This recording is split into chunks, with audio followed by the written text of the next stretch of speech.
because I see headlined here as an uncontested matter. That is true, Chairman. It will require a vote of the commissioners, however, so if we want to wait for at least Dr. Walk or Commissioner Benton to return.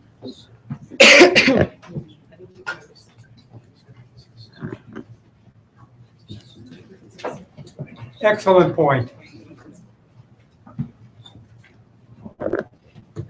No, thank you very much for the return of this wonderful device. Okay, just prior to the return of Commissioner Benton, we are going to enter into consideration of docket number 150900539 from the Bill Barrett Corporation. Is that right? That's correct. I'm trying to stretch this as much as I can.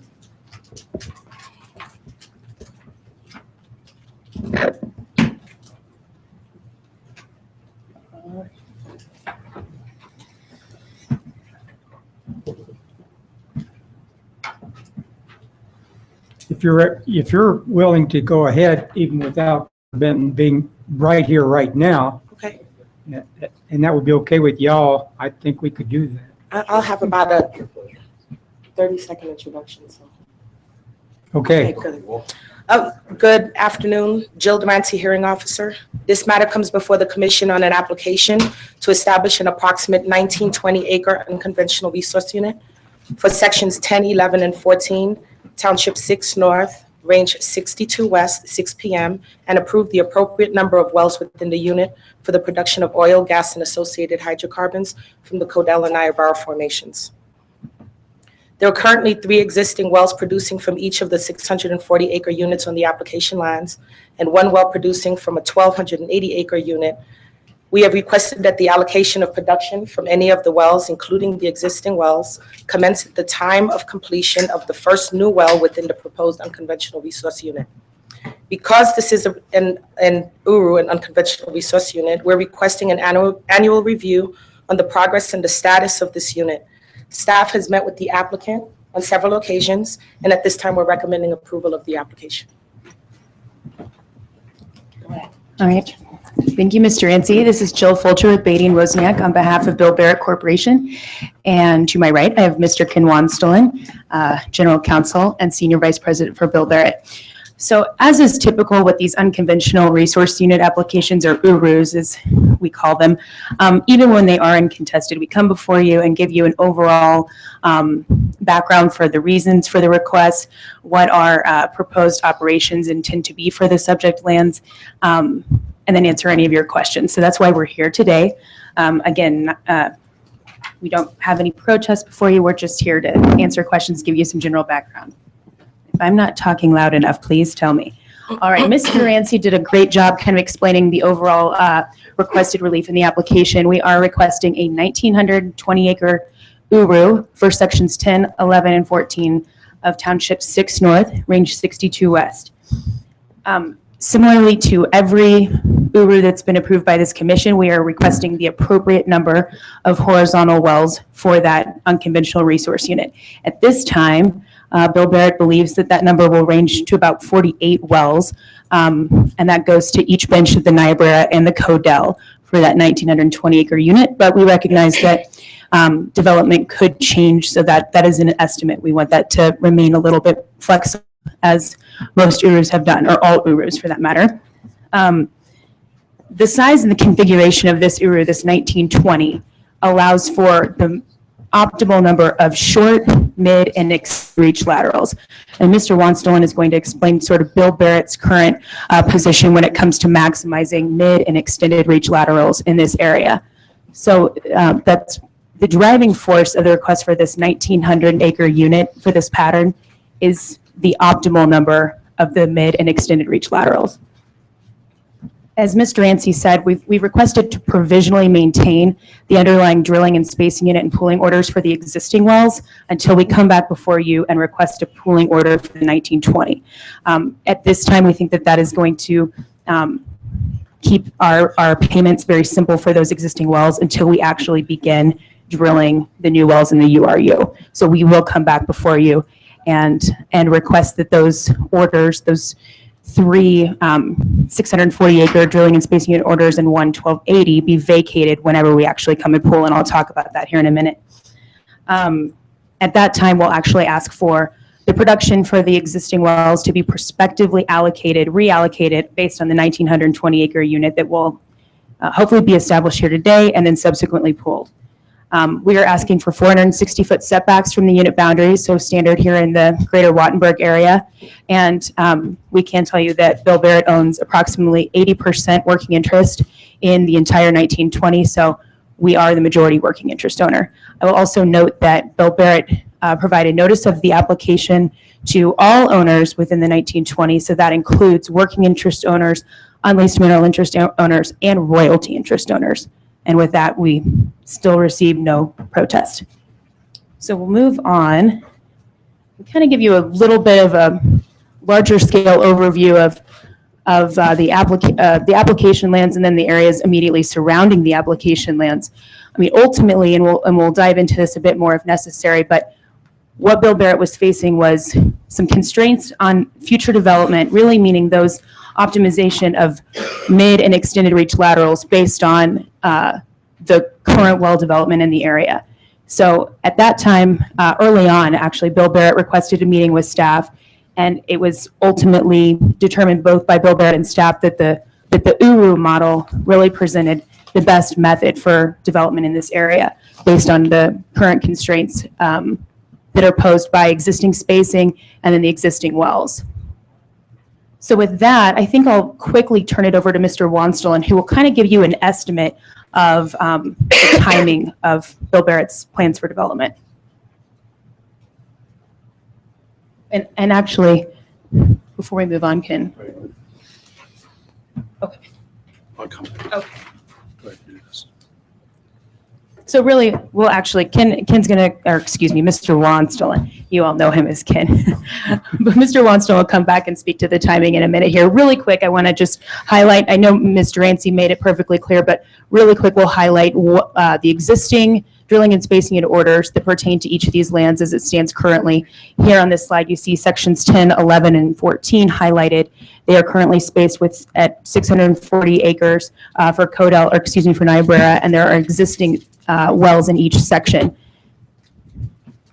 And then this slide represents the 1,280 acre unit that is currently in place for the Niobrara, and again, one existing wellbore in that section. I'll note that we have the presence of those existing wellbores. Each of these leases are held by production. So I'll pick it up there. So that's a little bit different than you generally see in your URU, because I know a lot of times you want to come back, make sure that the company is coming back and doing sufficient development to hold the acreage. This acreage is held by virtue of the existing wells, so that's a little bit different here. So here's a schematic of what this plan might very well look like. We believe that potentially all 3 benches, A, B, and C benches, as well as the Codell, may be productive. We currently have wells in 15 and 22, just down on the left bottom corner of this one, that are testing some of those other benches.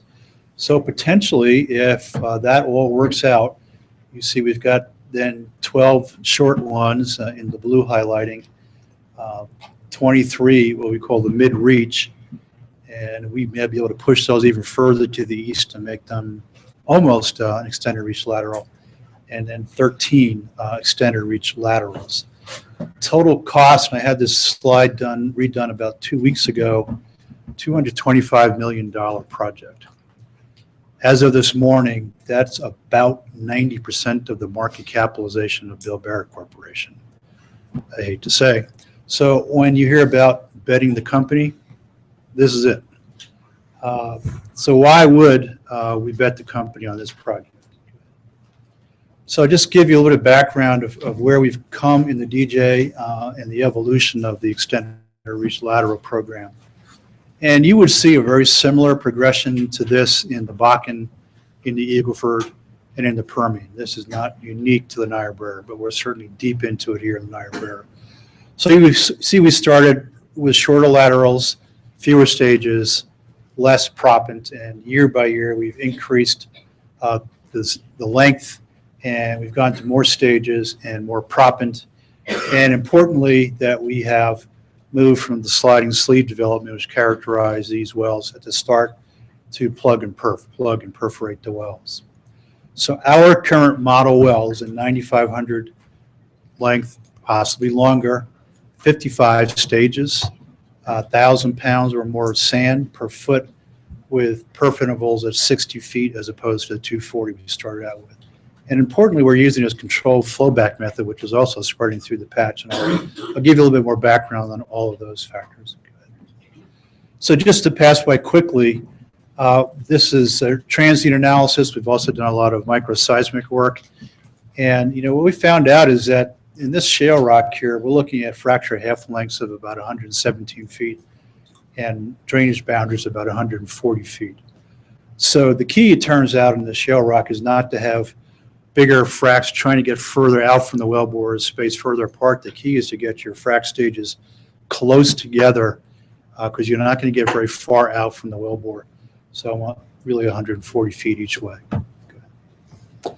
So what does that mean? That it's been a game changer for us in our program. You see in the gray box or the brown box in the lower left, that's the early sliding sleeve with a 240-foot interval between the frac intervals.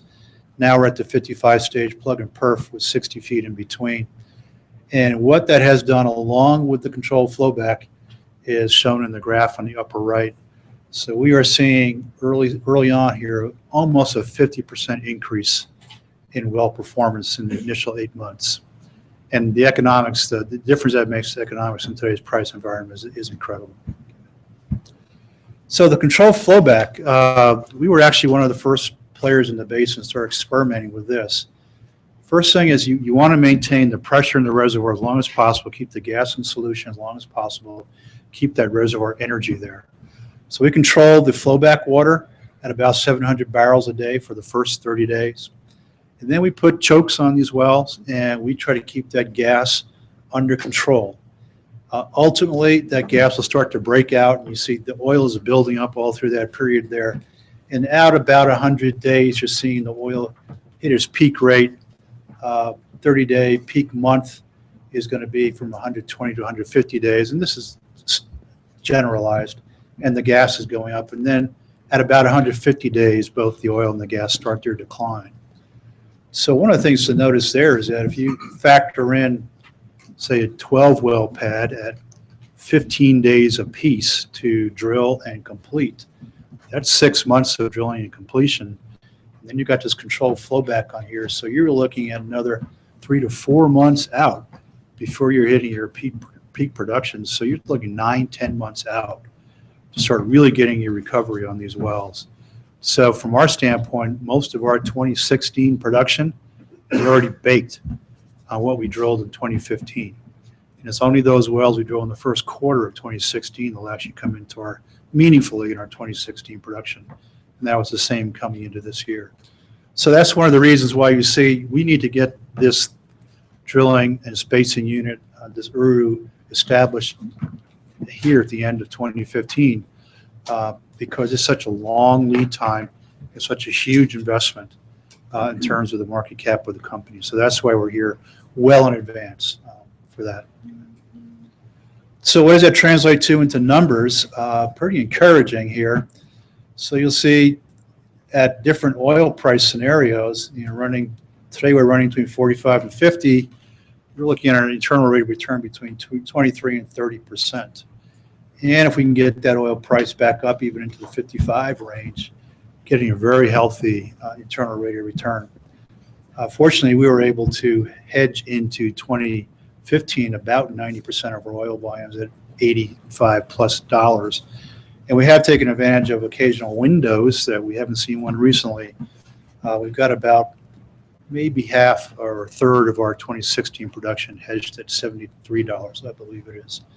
So we see a very healthy economic environment for our drilling program, and that's true across the board because, as the next slide will show you, the Niobrara extended reach lateral, according to Credit Suisse's latest analysis, is the top return play in the United States. It has been in the top 5 for about the last 2 years, but between what you're seeing Anadarko doing, Noble doing, PDC, Bonanza Creek, Bill Barrett, and others, the extended reach drilling in Northeast Wattenberg in the Niobrara is the #1 play in the country. So that's good news for Colorado. It's good news for the operators here. Go ahead.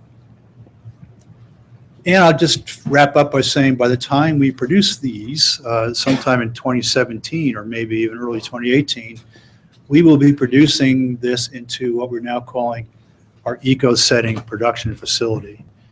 And this schematic, just to show you, if you look at the top of these tanks, you notice something missing. There's no thief hatch and no pressure relief valve on these tanks. So these are going to be truly zero emission tanks. Go ahead. We are currently actually retrofitting one of our existing batteries with these new tanks to do a proof of concept out here. We use the existing tanks as overflow tanks, emergency tanks, and water storage tanks. So we're going forward with that. We're building our first one of these as we speak and probably start producing into one that's a standalone unit like this in May or June of 2016. So general advantages, staying under Title V is just a regulatory imperative that we face. And that lets us do about 8 to 10 wells maximum if you've got the normal kind of battery with. And as you may have seen, there have been some worker deaths that have been associated with exposure to vapors coming from tank hatches. Obviously, they were also a source of emissions. So with this new eco-setting pad, we eliminate the tank hatch, eliminate the worker exposure, eliminate the combustion or fire danger from vapors coming down and rolling down the sides of these tanks. And so we eliminate the $15,000 a day penalty that Mr. Volk's department may impose if we have a leaking or open thief hatch, because they'll be gone here. So we see a lot of reasons to do this. We think we can probably do one of these production facilities for an entire standard drilling and spacing unit for this. And that's a true closed loop zero emission system. So that's just the general background of where we're at in the horizontal drilling program. And Ms. Fulcher will wrap up. With that, I think we'll just wrap up with a couple of points to leave you with. First, approval of the URU will ultimately allow maximum recovery of the resource by really accommodating the most optimal well types, that being shorts to the extent they're needed, but then really the mid and extended reach laterals. So ultimately, we're maximizing the recovery of the resource as mandated by the Act. Secondly, we're protecting correlative rights. All owners and the proposed 1920 will have the opportunity to recover and receive their just and equitable share through the proper development of the minerals, as Bill Barrett has contemplated. We'll also be protecting public health, safety, and welfare. As Mr. Wanstolin indicated, we're using the eco setting, we're consolidating facilities. So ultimately, through development of this 1920 URU over time, hopefully our impacts to the surface will be less. We will also mention, as is typical, that a unit operating agreement will govern operations for this acreage. So all leasehold owners will be asked to enter into that unit operating agreement, and we're working on that currently. So that will hopefully be in place well in advance of moving forward with these wells. I'll also mention that BBC has conferred with staff and recognizes that as part of the order here today, we will be asked to make an annual presentation to you to update you on development in the URU, as has been typical for all URUs that have been approved to date. So we're happy to consent to that as being part of the order. And finally, I will note, and then Mr. So Wanstolin. on that, as indicated, very likely the drilling in this URU will start sometime in 2017. So to expect late next year, I can give you a more definitive time frame, let you know that we've defined the surface locations, the final well orientation, the well counts, after we've assessed the ABC and Codell results in the adjacent drilling units and give you a more definitive plan going forward. So I think leaving you with those points, we'd certainly open it up for questions and then, of course, ask that the URU be approved as requested in the application. Questions? Mr. Benton? I'm sorry, I missed the first part, so you may have answered this. Intriguing about sort of the history you went through. That was a great breakdown on the progression of where completions have gone here in the DJ Basin with respect to BBC. I was curious about your interwell spacing because it sort of implies that what you're going to is shorter half lengths, more efficient. So how does that get back to your interwell spacing design within these unconventional resource units? Because it would seem like now I'm going to put more wells in there. And then is it also, because I think some other companies testified about the importance of getting them all drilled and completed and placed online at the same time to sort of take maximum advantage of the pressure, and if that's your intent here. A couple of questions there, Commissioner Benton. On that last one, I talked to my reservoir engineer today, and I guess that's starting to change, and people are figuring out ways of pressuring up wells that are in production and coming back and doing them. But in general, that's absolutely true. You want to make sure that you don't interfere with the first set of wells. So right now, the operation is to drill all the wells, complete them all, put them all in production at the same time. And we have certainly seen some damage to existing well bores and recoveries where we didn't observe that and we hadn't learned it. In terms of the interwell spacing, a lot of that is going to depend on how those wells in 15 and 22 and the different benches and the diagonal patterns perform. I will say that we very recently tightened up spacing more to a 40-acre pattern. We're not real pleased with at least the initial results of that. So we actually went back halfway through an existing drilling and spacing unit program and sundried new well locations with your staff to go to more like a 12 well, which is like a 54-acre pattern on that. So I think that's all still being figured out by the operators, and each one kind of does it on their own at first, and then it kind of filters through the basin. So I hope in a year from now we'll have a more definitive answer on the well spacing, the number of wells, the actual lengths, and things like that. I think that would be very interesting because, as a group, we wrestle over spacing on a regular basis and how many wells within the drilling and spacing unit. So I think it'd be a benefit the more information that we can get about what's optimal out here, the better it's going to help us. Sure, and of course at $5.6 million a pop, you don't want to be drilling unnecessary wells. Well, I think you made your point about that sort of the market cap piece there. Yeah. Good luck. Thank you. Chairman, Commissioner Billman? thank you. Mr. Wonstone, thank you for presenting this to us today. I'm very interested in the eco-setting tank. It sounds like, frankly, a market leader opportunity for Bill Barrett Corporation in Colorado. Is the proof of concept operational yet, or still not quite yet? Not quite yet, and I don't want to claim special status. My understanding is that Anadarko made a presentation to the RAC. I don't know if you were there at the last RAC meeting, and that they're working on a very similar concept. I believe Noble is as well. So I think this is just something that for the operators, in Colorado, looking at the air quality issues, and then particularly with the worker exposure issues that come up this year, it was time to step back and say, is there a better way to do this? Well, with credit to Anadarko as well, I think it's a terrific innovation, and I'm going to look forward to learning more about it. But I would certainly be more than happy to host the commission out for, usually you go out to Greeley or Weld County once a year. We'll either have the proof of concept one or the new one up and running when you do that. And you'd be welcome to come take a look. We may bring the rack along too if the invitation is extended. Certainly. It's important. It's very important. Absolutely. Thank you, Mr. Wonstone. Absolutely. I like, you used the term eliminate rather than minimize potential risks. Yes, I had no workers will be going up on ladders and opening up those seat hatches and being exposed to a blast of, and we learned that lesson. You may recall I was in front of you after a couple of fires at production facilities about a year or so ago. And the first thing we did is we went out and we put isolation valves in So if you have 12 or 16 tanks, and you have them all manifolded together, when you open that first tank, you're not getting the headspace vapors from all of those tanks coming out that one hatch. And that was one of the things we did in response to this commission when we had those fire issues.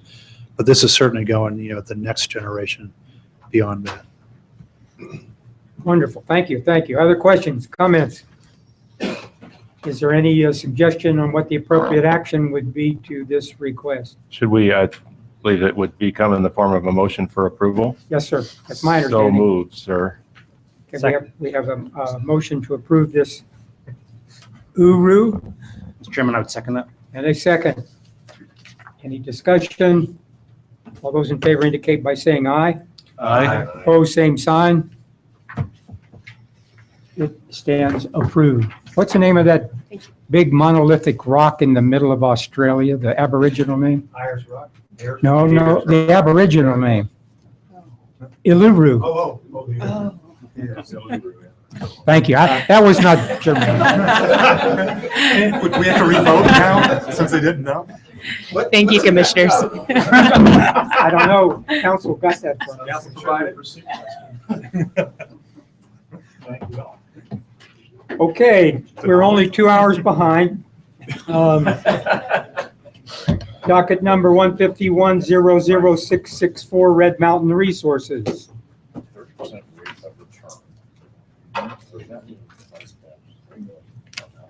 Good afternoon, Commissioners. Kyle Davenport, Assistant. This is one of your comments. Start again.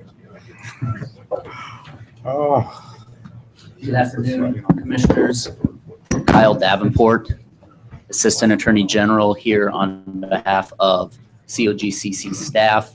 With me is Jeremy Farron, Enforcement Officer for the COGCC. We are here today pursuant to a request from staff that the Commission enter its proposed order authorizing staff to take a variety of actions associated with the Red Mountain Resources operator, as well as 6 wells that Red Mountain formerly operated in Jefferson and Logan counties. This request is unopposed. Red Mountain is not here today. They are in Chapter 7 bankruptcy, and they are insolvent, and the entity is defunct. We have been in communication with the trustee for Red Mountain's bankruptcy, and the trustee has filed a 510 statement, which is in your materials, stating that he does not oppose the relief requested on behalf of the bankruptcy estate, and the estate has also abandoned or sold all of Red Mountain's assets. The relief specifically that staff is requesting is that the commission authorize staff to foreclose on Red Mountain's existing financial assurance, to authorize staff to take a variety of actions in regard to the sites formerly operated by Red Mountain, to winterize and stabilize the sites in the short term, to remediate some environmental conditions, as well as eventually plug and abandon these wells, to rescind Red Mountain's Form 1 and revoke its right to conduct oil and gas operations in the state. Hearing Officer Rouse has entered a final pre-hearing order, which is also in your materials at pages 46 to 49, admitting and authenticating all exhibits in your packet, recommending that the commission enter the order proposed by staff, which can be found on the last 4 pages of your packet. That's pages 50 through 53. That concludes, I think, the most pertinent and basic facts of what's going on here today. In the interest of time, I have prepared a more detailed statement and can go through the exhibits in your packets for you, but in the interest of time, I'm happy to simply move to your questions and stand ready to answer any of your questions. Motion to approve staff's request. have a Second. motion and a second. Any discussions or perhaps questions for? Hearing none. Oh, wait. No, I was going to just say call the question.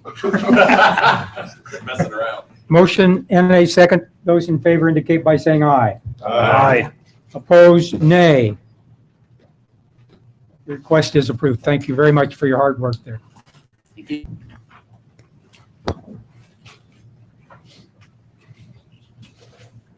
Docket number 1510048, Energy Search Company. Mr. Farron. Yes, sir. Good afternoon again, Commissioners. This is a similar situation where we have an enforcement action. We have an operator that has not filed anything in protest in response to our application requesting an order be entered. And in fact, they've gone one step further and stipulated to all of the underlying facts, everything save the penalty amount and the requested relief. Couldn't go that next step, but they got almost all the way there. So I'd be happy to go over the details with you, but all of the pertinent materials were in your packet. And let me, just a little background. This is a 707 violation, which is the inactive well bonding requirement. This operator's failed to sufficiently bond up to cover their inactive wells. Staff issued an NOAV and then came to my desk, went through the penalty calculation, a penalty of, I believe it's $63,090 is appropriate. The past due inactive well bonding amounts to $160,000. That's at 11 wells. So with all that being said, I'd be happy to go through my presentation, but otherwise, if you wouldn't mind adopting the proposed order that's in your packet. Gentlemen. I would move approval of the order that's in our packet. Second. Okay, motion to approve and a second for the order finding violation against Energy Search. Any discussion? Hearing none, those in favor indicate by saying aye. Aye. Those opposed say nay. That then stands approved. Thank you, Mr. Farron. Thank you.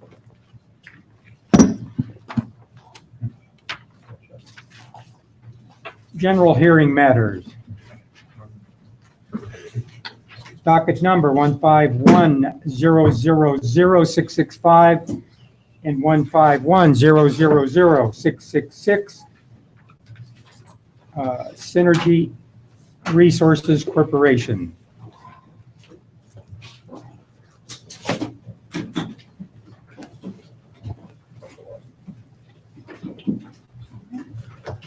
Thank you.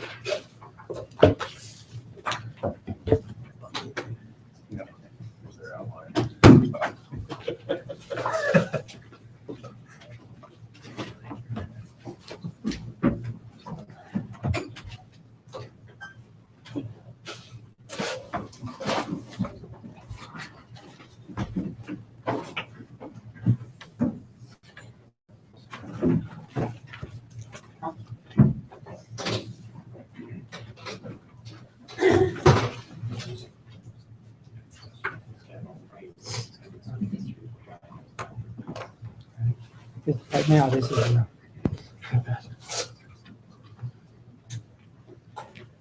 okay. First, I guess we should see if any of the commissioners need to declare a conflict of interest. Hearing none, then I think we'll have an introduction of the matter in pre-hearing order from our hearing officer.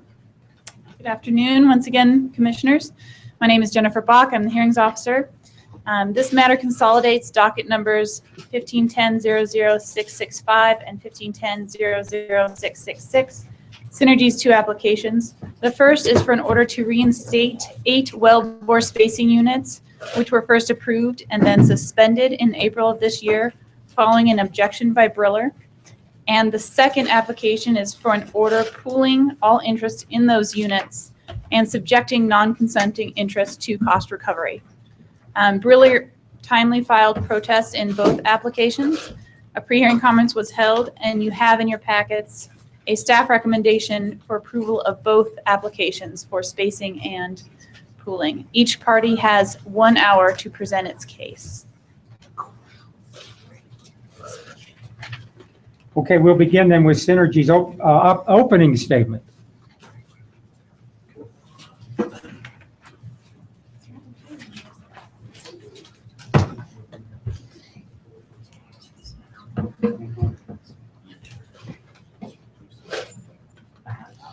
We thought we'd change because when we have new witnesses come up, It'd be easier to get to that chair than to this one.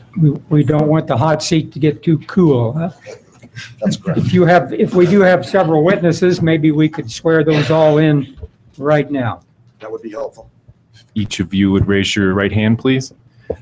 Do each of you swear or affirm under penalty of perjury that the testimony you will give in this hearing this afternoon is truthful and accurate? Thank you.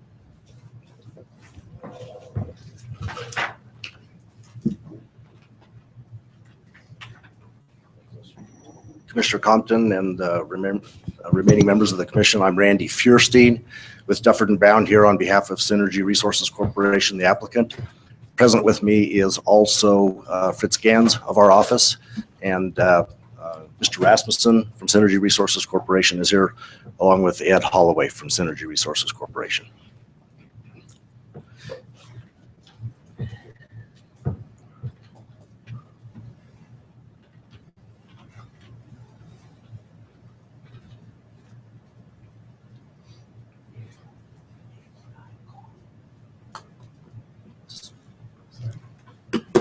I guess these fancy mouses are backward for me. Mine was big at the other end. Randy, can I interrupt just for a moment? I'm very sorry. Our witness, Robert W. Lovelace, has been authorized to participate by telephone, and he is unable to call in. Apparently, the number and the code are being rejected. We gave him a meet me code. Somebody has to set up a meeting line. So, wait, yeah. Oh, sorry about that. Take us. Great. So we'll Set that phone up. We want him to hear the opening statement. So let's bring the phone around. I'm sorry. is this like a 5-minute process? 2 minutes, okay. 2 minutes. We'll just sit here quietly. Okay, do you want to stay here? If we leave, civil engineer. Screw it up. Sorry, Randy. Thank you. I want some of that, whatever that copy is that you have. No problem.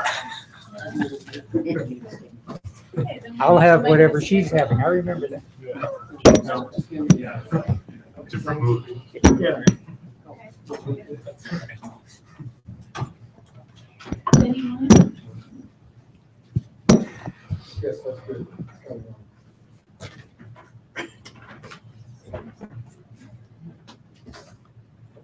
We have to swear this gentleman in, I guess, huh? Yep.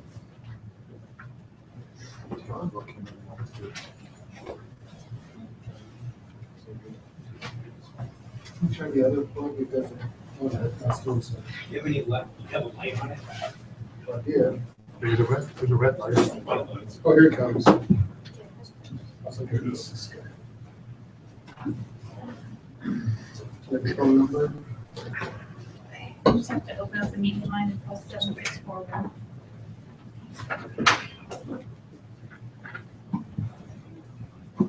Still queuing up this radio here.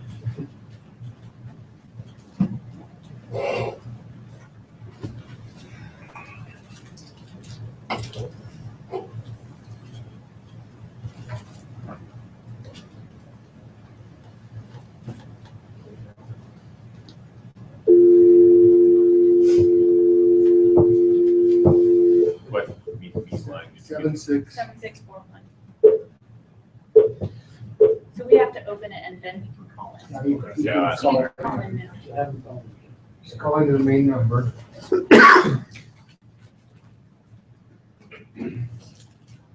We appreciate your patience, commissioners. Mr. Lovelace is the primary caregiver for his mother, and she fell and broke her hip on Friday and had surgery on Saturday, so. Well, you certainly, Did somebody call in?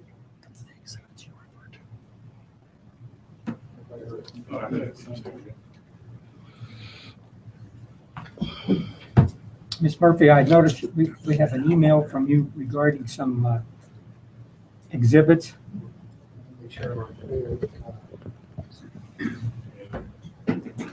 Pre-hearing statement. They'll be up here. Oh, okay, thank you, okay.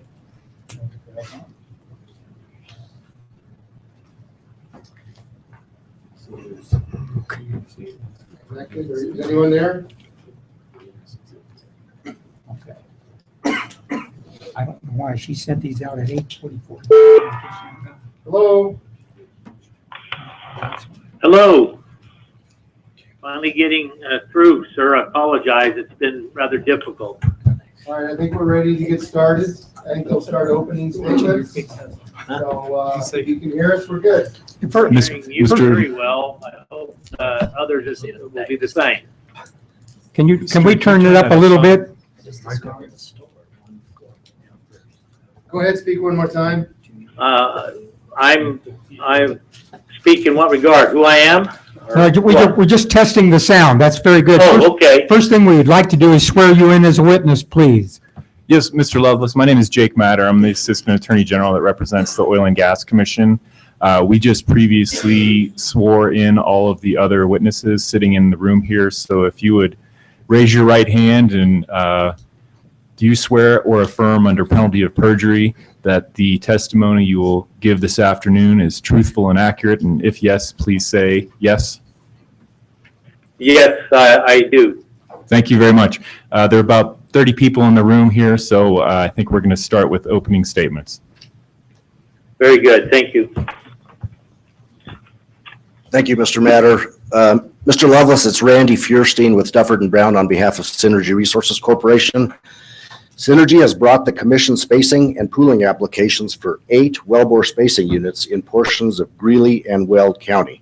I have up on the map the spacing units, the 3 spacing units that are encompassed blue, green, and orange. And then you can see that the wells are corresponding with those numbers. Synergy is here after an administrative suspension of spacing and being granted leave to file applications by your hearing officer. The commission's narrow scope of review involves 3 substantive standards when considering pooling and spacing, and those are preventing waste, protecting correlative rights, and ensuring the efficient and economic development of resources. After considering Synergy's applications, Briller's objection, and also Synergy's response, and after holding a pre-hearing conference, your hearing examiner, Ms. Bach, addressed those standards and recommends approval of Synergy's applications and over Briller's objection. So there's also procedural standards when considering both spacing and pooling. Of course, notice in the hearing. Synergy's testimony and exhibits will show compliance with all substantive procedural standards. Over 600 working interest owners, and I might drop you down to the overhead view of this Exhibit 1. You can see that subdivisions are involved in the city of Greeley in connection with these applications, and that's how we get to over 600 mineral and working interest owners in these application lands.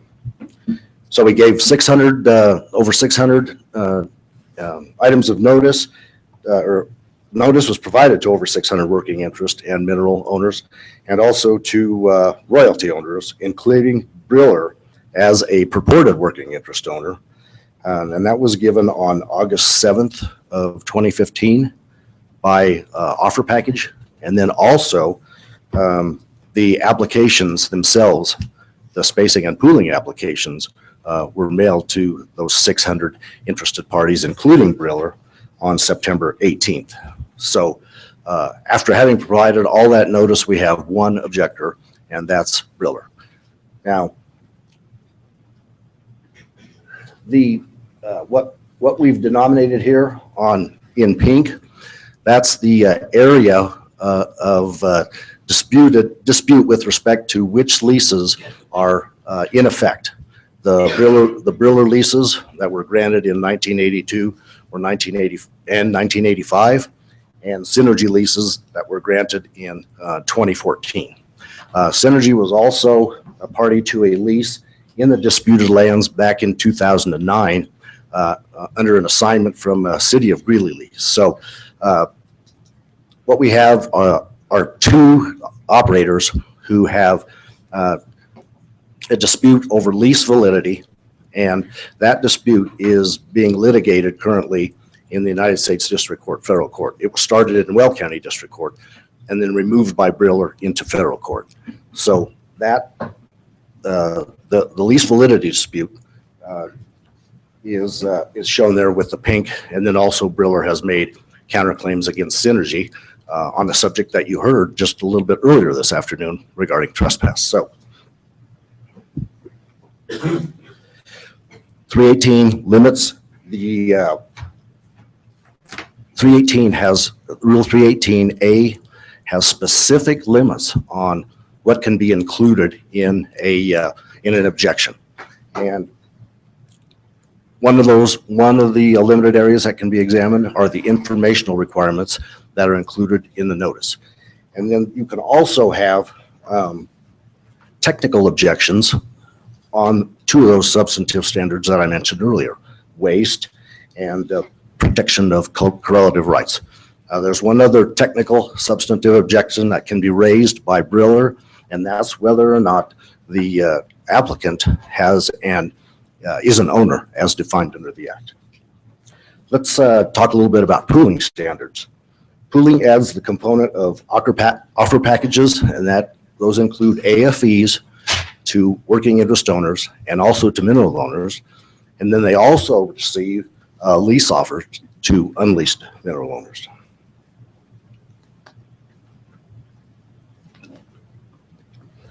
As I mentioned earlier, those were provided to all over 600 owners, including Briller, on August 7th, 2015. So as to protection, let me just briefly address as to protection of correlative rights. There's uncertainty over the title of the leases in the disputed lands. So given that, Synergy will suspend production proceeds attributable to the disputed lands until after the court determines leasehold validity and the proper owners. So all payments from production from the disputed lands will go into a suspense account and not be paid until after that court adjudicates those interests. Further, because those interests are subject to court adjudication, Synergy is also willing, and Ms. Bach did include this in the order, willing to have mineral interest owners as finally adjudicated by the court and working interest owners that are in the disputed lands be re-noticed with a new 35-day time period and provided actual costs and expenses. You know, the statute and the rules require only good faith estimates as to cost and expenses in those AFEs, but by the time that court adjudication ends, it's more likely than not that we'll have cost figures, expense figures that are actual numbers that can be provided to these people to make it a better informed decision about whether to elect to participate or go non-consent in these particular wells. So, even so, with just only one objection, there are owners in the application lands who have not consented to pooling, leased, or agreed to otherwise participate in those wells. So considering Briller's protest and pre-hearing statement in light of the proper objection standards, most of those objection standards, or most of Briller's objection, tries to move you off that narrow scope of review and the narrow items of consideration for spacing objections, tries to push you kind of down in the realm of, well, there was improper notice to begin with, or this is a trespass and it's otherwise going to adversely affect our ability to make our case in federal court. We believe that most of the protest is geared toward those particular issues. And we believe that the commission's focus here with spacing and pooling is narrow under the statute and also narrow under the rules. One other point on efficiency. The Briller leases allow one well, the well that's there, the Greeley Tech Center 41-5. No other wells can be drilled. This well is located approximately right there where I have the cursor, and it's in the middle of the Boomerang Golf Course, which is a City of Greeley golf course. The lease terms, even assuming that Briller's leases are valid, RWL and Brewer cannot drill another well because their leases limit the leases to just one well under the Brewer leases. So we have 3 witnesses, Mr. Rasmussen, and many exhibits detailed in our pre-hearing statement. So Synergy's land evidence will include exhibits and a testimony of Craig Rasmussen to show that it owns substantial leasehold interest in these drilling and spacing units. Owners of interests were given notice of both the application and of today's hearing. The notice was published in 2 newspapers. The applications contain all information required by 318A E5 for spacing and Rule 530 for pooling. The units are typical 640-acre extended length laterals and 320-acre 1-mile laterals. One unit, the orange one, or yellow, is 400 acres, and it encompasses part of the southeast quarter of Section 32. It's a narrower 1 mile wide, 1/4 mile wide unit. So the consolidated pad located in the county avoids drilling unnecessary wells. There was a potential for drilling those wells from a pad, and Mr. Rasmussen will elaborate on this more, but there's a pad over here by Northridge High School, and really had requested that the pad be moved over here to the Wiedemann farm. And so the pad that from where those Wiedemann wells were drilled is on the Wiedemann farm, and those laterals run from west to east. We'll have geologic evidence, including G-series of exhibits and the testimony of its witness, Stephen Goolsby. It'll show the presence of the Codell Formation and Niobrara benches A, B, and C. Niobrara thickness averages around 300 feet. Codell thickness averages around 20 feet. The referenced wells used by Mr. Goolsby to provide his opinion were also identified by the engineer and Andrew Peterson and are reasonable to use as analogs.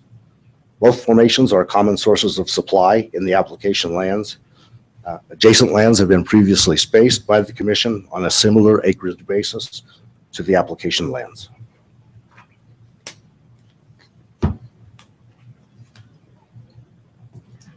Synergy's engineering evidence, including the E-series of exhibits and the testimony of its witness, Andrew Peterson, will show the predicted performance of the Wiedemann wells with a positive internal rate of return of approximately 28%. The proposed 8 wellbore spacing units are appropriate for this area of the DJ Basin for wells in the Codell and Niobrara formations under the proposed spacing units, and is an efficient and economic means to develop the resource, especially when the other operator is limited to 1 well. I encourage the commission to resist being led down and being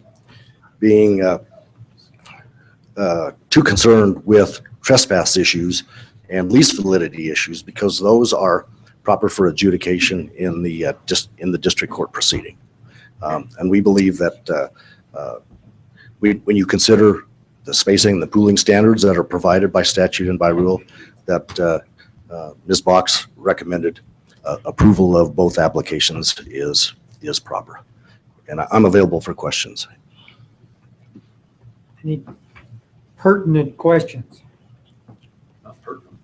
That's what I was afraid of. Okay, Briller's opening statement, Mr. Campbell, I'm assuming. Yes, sir. Thank you, Mr. Chair. Scott Campbell, Poston, O'Dell, and Peterson. With me here is Aaron Norris, an associate at my firm, and we're here on behalf of Briller, Inc. and RWL Enterprises protestants. With apologies, this is going to be a lot of deja vu all over again. Much of what you heard near the end of the Cub Creek hearing, you're going to hear again from me, but I also need to make my own record, independent of that matter, if we need to take this issue up in other venues. So with your indulgence, I'm going to do my best to move as quickly as I can, but we do think we have some very important issues that we need to talk to you about. And with that, I'm going to jump right in. The month of October is Legal Professionalism Month for attorneys. And yes, we do have that. And Chief Justice Nancy Rice of the Colorado Supreme Court has been circulating what she calls pearls of wisdom. And the very first one she sent out a number of weeks ago was a quote from the Roman philosopher Seneca. And it was this: there is no right way to do the wrong thing. And we're going to ask you to keep that in mind, because in the final analysis, we think that's what this case is all about. I won't belabor the facts. You're well aware that it is our contention that Synergy intentionally and willfully drilled these wells through 100% owned working interest owned by my client, and that it has trumped up a quiet title dispute in order to validate that decision after the fact. There's a couple other issues going on here, and I think, generally speaking, there's three big ones we need to talk about. The first is that their spacing requests that the commission grant Synergy's request that it reaffirm the conventional 80-acre drilling and spacing unit that surrounds the vertical well that exists on the Briller lease. And we're concerned about why that request is being made, because it's irrelevant to how the wellbore spacing units work, which have all been created independently. So you've got 8 separate wellbore spacing units, each comprised of one well, and each of them, at least from an administrative perspective, exists independent of the other. So we don't know why they need you to reaffirm the scope of the existing conventional 80-acre drilling and spacing unit, other than there is some dispute between the parties, and this particular dispute on this particular issue is pending in federal district court about whether or not that 80-acre drilling and spacing unit holds other lands, et cetera. So we think it's inappropriate. It's a bit of sleight of hand here and an improper attempt to gain some advantage in the federal district court litigation. The second issue that we're going to want you to decide is whether or not Synergy's proposed 400-acre wellbore spacing unit violates Briller's correlative rights. The issue there is simple. The horizontal well that holds that proposed 400-acre wellbore spacing unit was deviated about 10 feet to move it outside of the 150-foot setback from the existing Briller well. The result of that is it moved it within 460 feet of the boundary between the north part of Section 5 and Section 32, and under 318 Big A, that pulls in those 40-acre sections. The evidence is going to show, their own evidence is going to show that that well doesn't even come close to draining across that property line. But what it does do is permit the 2 COOs of Synergy to collect on overrides that they assigned to themselves in Section 32.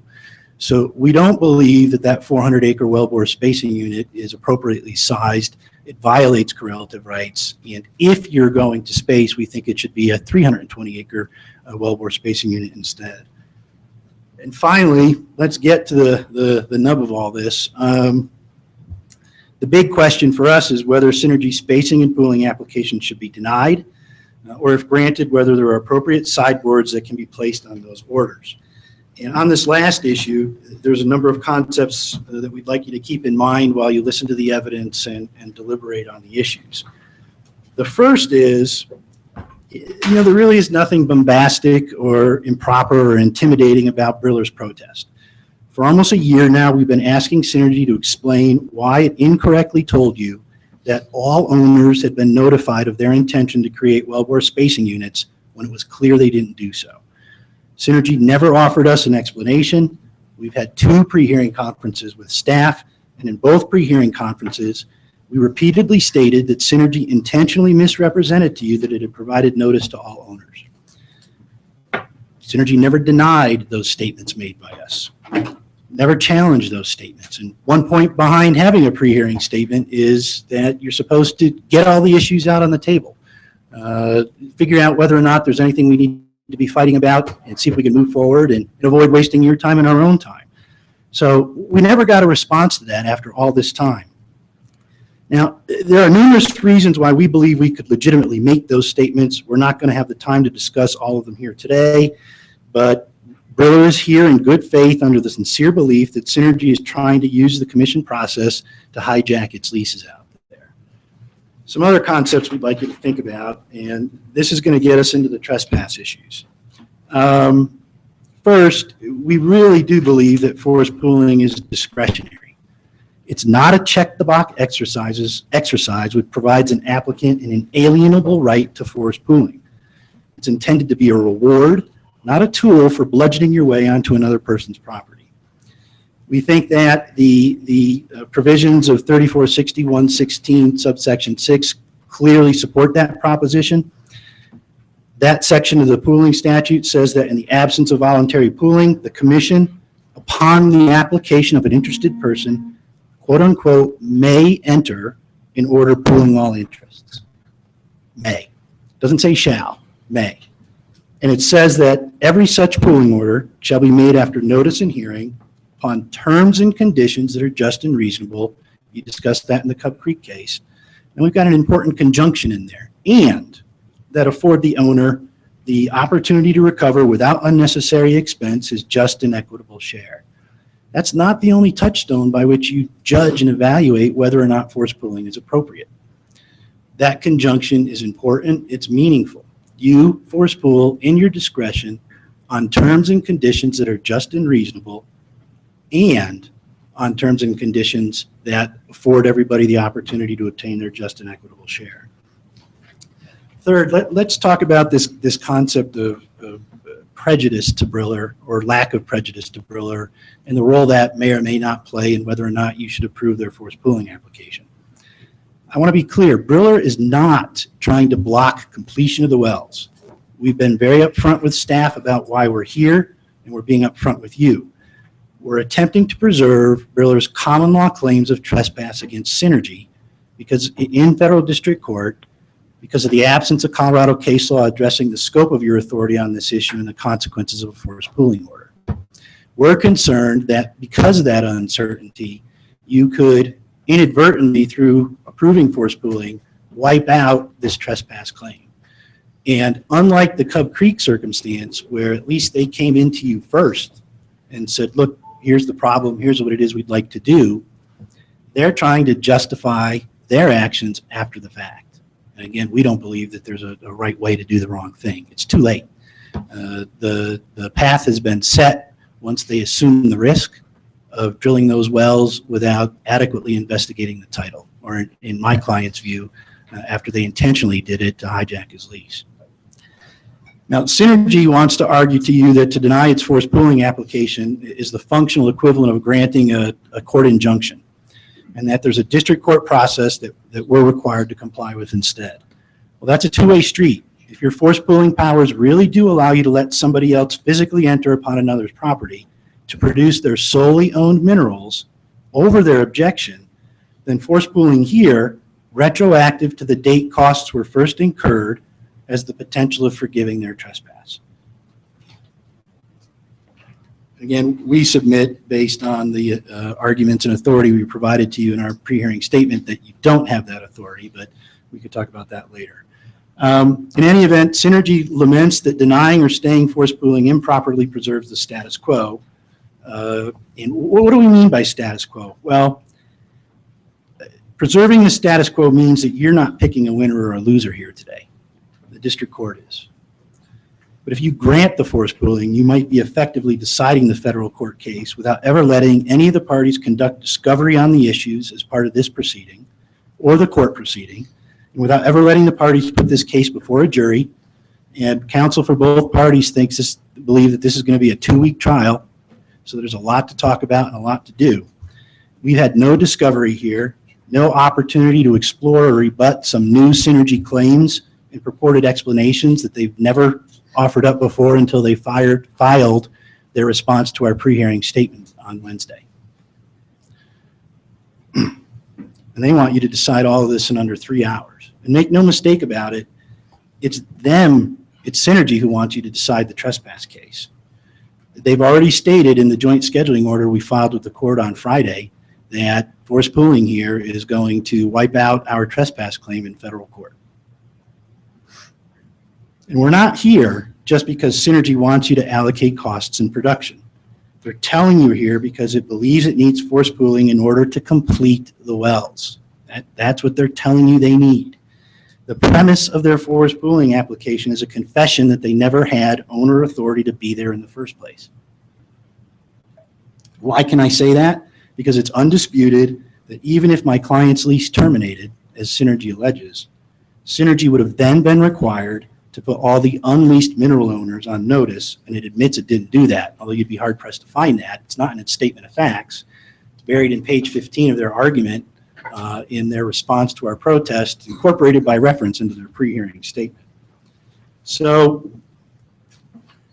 we believe that the question here fundamentally is whether or not you are compelled to grant a forced pooling application after a party drills a trespassing well. And if you're not compelled, then you are also free to wait for the federal district court to decide whether Synergy illegally drilled those wells and to resolve those conflicts.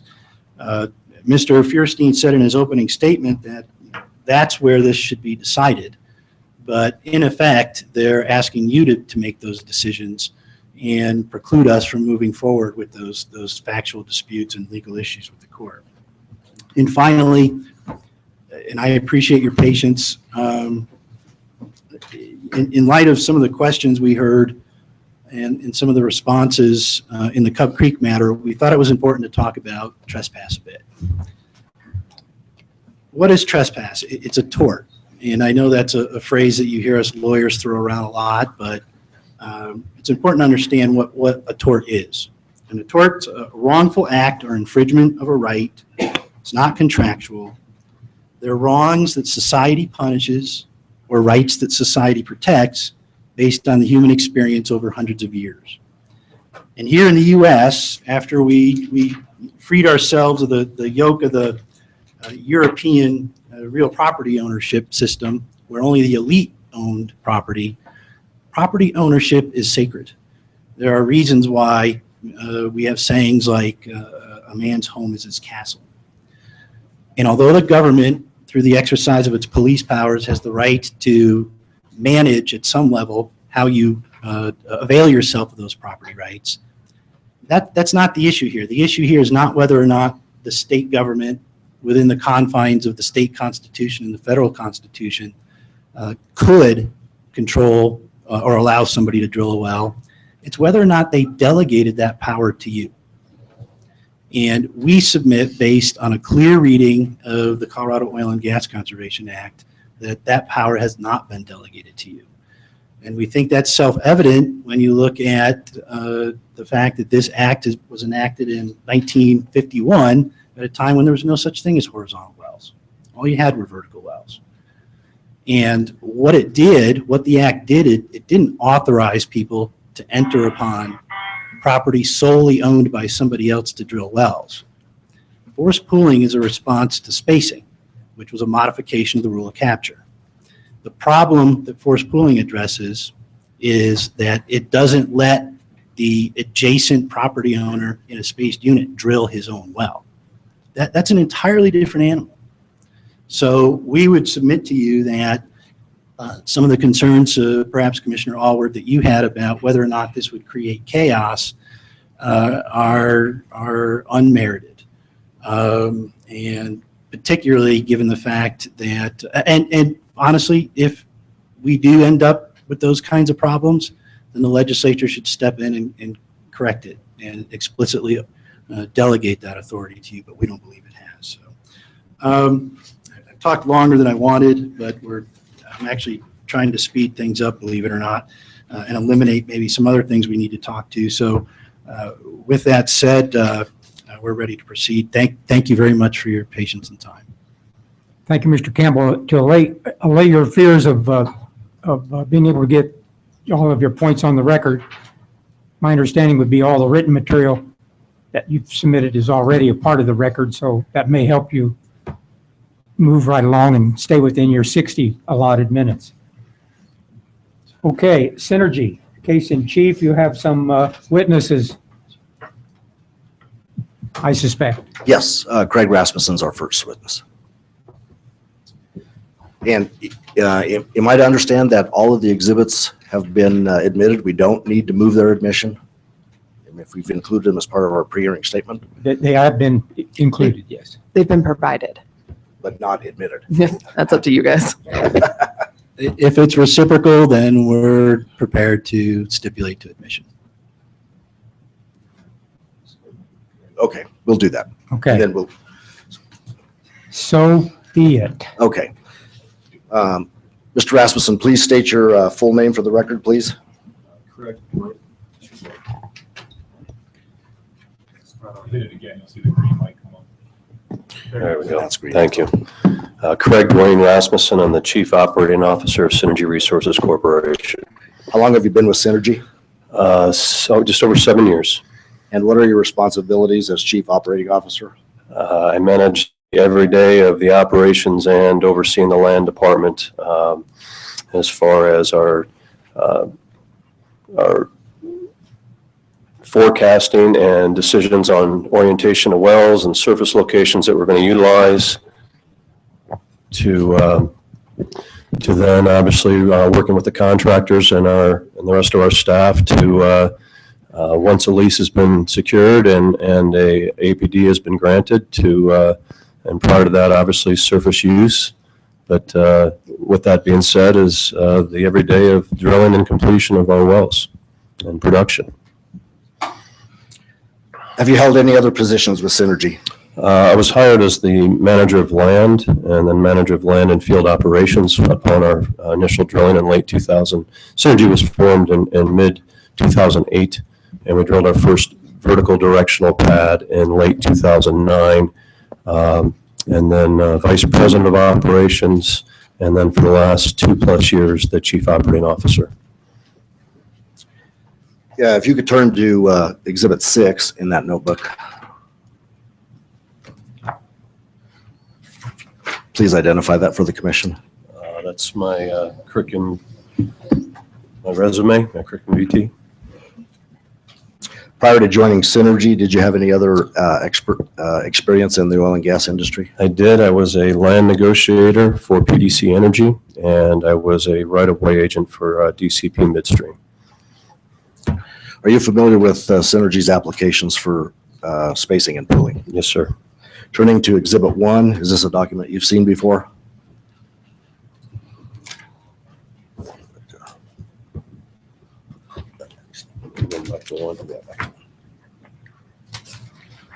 Yes, sir.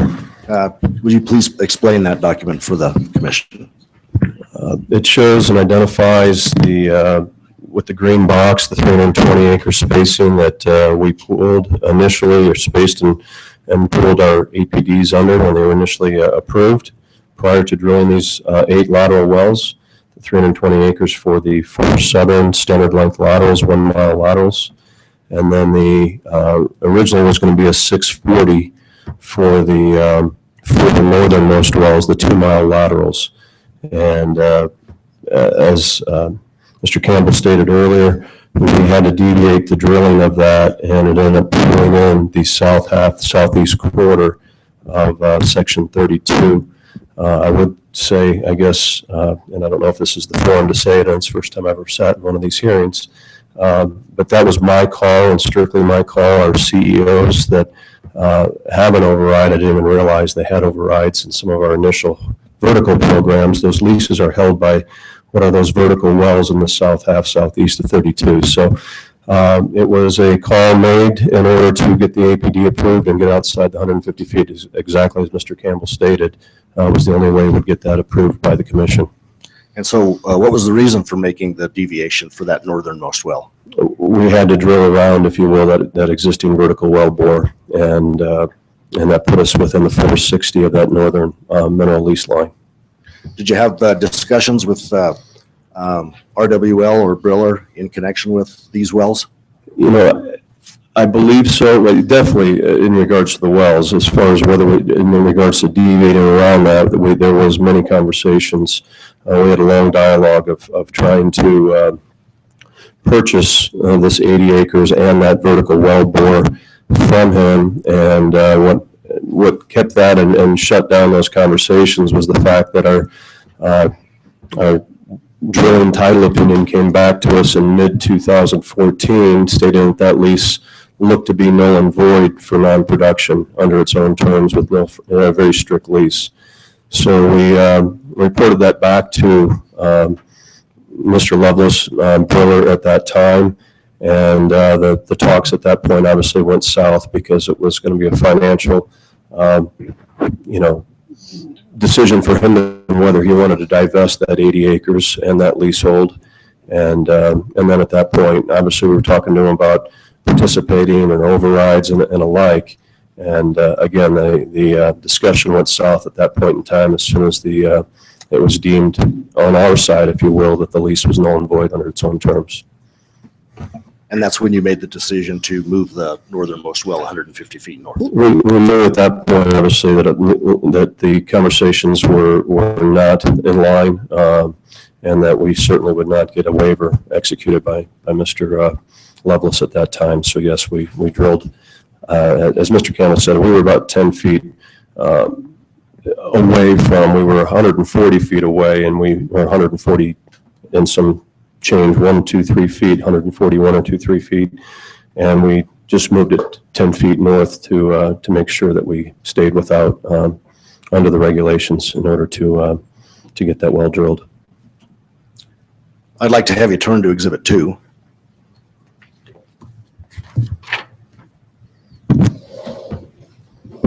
Do you recognize Exhibit 2?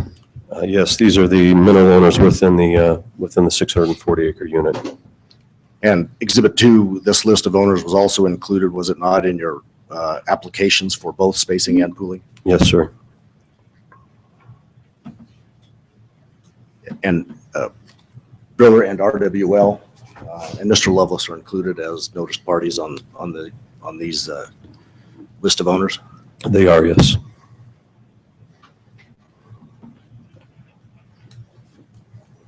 I'll have you refer to page 6.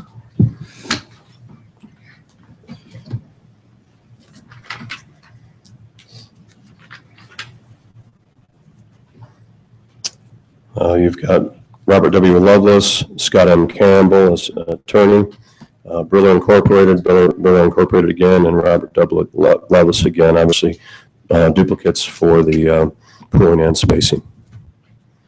Okay, if you'll next turn to Exhibits 3.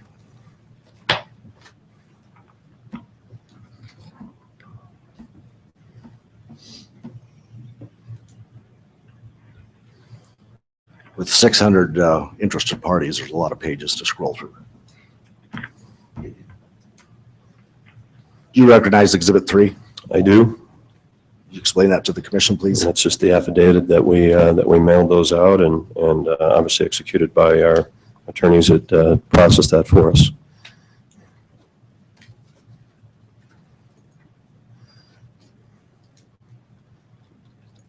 Then also, if you would refer to Exhibit 4, please. Yes, I recognize that, and is the same as an affidavit of mailing. Did Synergy publish notice of these applications? We did in 2 different publications, one obviously in the Greeley area and one here in the Denver area.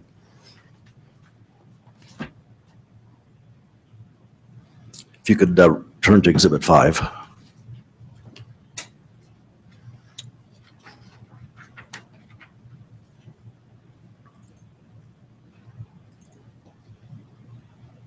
And identify that, please. That's the affidavit of that the publications ran in the Denver Daily Journal and again in the Greeley Tribune concurrently, and the public notices themselves.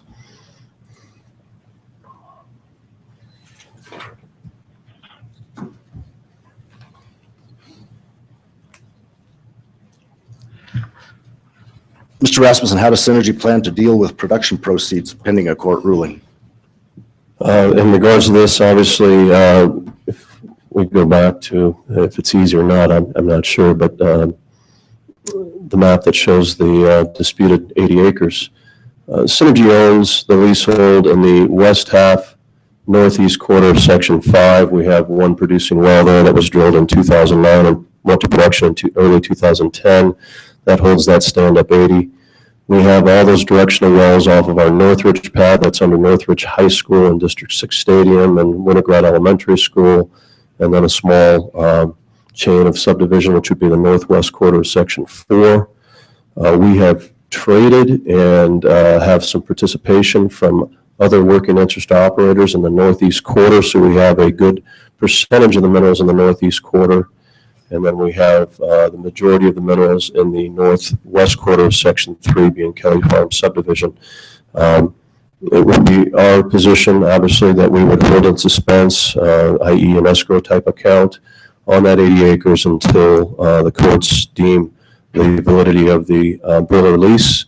At that point, if the Brewer lease is in effect, then we certainly would give him proper notice, give him the actual costs of where we're at the process. The drilling has been completed, the tank battery's been built, the gas line's there. They're just awaiting stimulation for the other, in this case, 560 acres of leaseholders within those eight wells, depending upon, again, how it's spaced. That being said, at that point, he could either deem to participate or go non-consent, make his own financial decision at that point in time. And obviously on the flip side of that, if the court deems that the lease was null and void and our leases are valid in there, we've taken 43 of the 45 leases here since September of 2014 and forward. And we would obviously at that point be the leaseholder, and that revenue would be deemed synergies at that point in time. Why not wait until after the litigation is concluded to complete the wells? Simply, I think the point you made earlier, there's 600 mineral owners in there. We have a surface location that has impacted how the surface owner flood irrigates a field. He already went through a full summer and season of not growing. And it's a small field, but it's still, it's revenue to him and his family. And he has a nice mineral interest. That's why they worked out a surface use agreement with us. Yes, they did get their payment for their surface use, but the other mineral owners, aside from that 80 acres, are all awaiting their revenue from these operations. So we obviously would like to get those wells working for the people that have worked with us. How did Synergy arrive at picking these particular drilling and spacing units? Originally, we were going to drill 12 wells, 12 to 16 wells. It was still going to be decided from, if you look right there above the 4, that is a directional pad. We own 13 acres there. That's called our Northridge directional wells. We have drilled and have completed, and they've been in production over a year, 4 standard length horizontal wells that pool the northeast of 4 and the northwest of 3 that are called our Kelly Farm wells. Again, they've been in production for over a year. From that pad, we're going to drill 6 or 8 wells to the east and 6 or 8 standard length laterals to the west. Again, the city of Greeley encouraged us. It was a very contentious surface location with the proximity to the school and the traffic impacts of something of that size. During that time, from our initial surveys and processes of planning, the brethren, if you will, in the basin, the Nobles and the Anadarkos, who I kind of deem as our R&D department for a smaller operator, we were fast followers of best practices, had proven that the mid-length and extended length laterals were very viable and have a nice economic return for the investment costs, and obviously it limits the surface impacts. So we were able to, at that point, go work with a landowner we'd worked with previously in the Wiedemann family and secure that pad outside the city limits, further from homes, definitely further from the school, because you could access from the west and not even have to pass through the school. Thus, we punted, if you will, the idea of drilling 12 to 16 wells from the half section line, north-south half section line of Section 4, and moved 8 of those wells to the west. And again, to emphasize, we were planning on drilling from east to west through this 80 also, and the discussions were going on. our discussions went on years ago with Mr. Lovelace and Taylor when we did the directional pad in section 4. We wanted to drill a borderline of 318 AE well, that bottom hole between 4 and 5, and he objected at that point. And being that it was a directional well, it was in the first 15, 20 wells that Synergy ever drilled. We were definitely a startup at that point in time. We just didn't push the envelope with them at that point in time. Obviously, the horizontal and the spacing and the drainage that we can incur for those mineral owners motivated us. We did very sincerely feel that we were on a fast track to have a deal done with Mr. Lovelace until the title hiccup that showed us that potentially his lease is invalid and null. And at that point, obviously, that's where things ceased and brought us to where we are today. Please refer to Exhibit 12.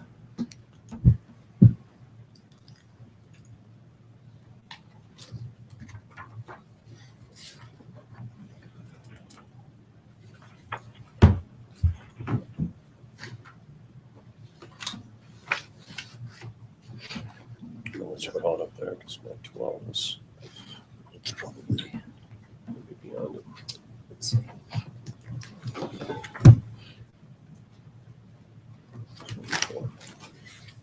Let's do that.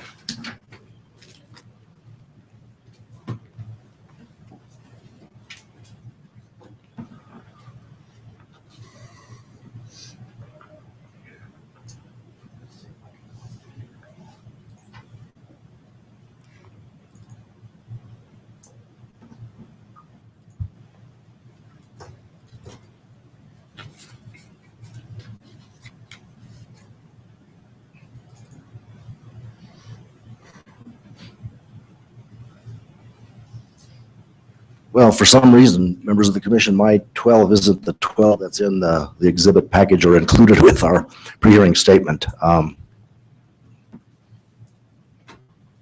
12 is another version of 1, but it has the Synergy's leasehold coverage percentage numbers. And for some reason, it's not here.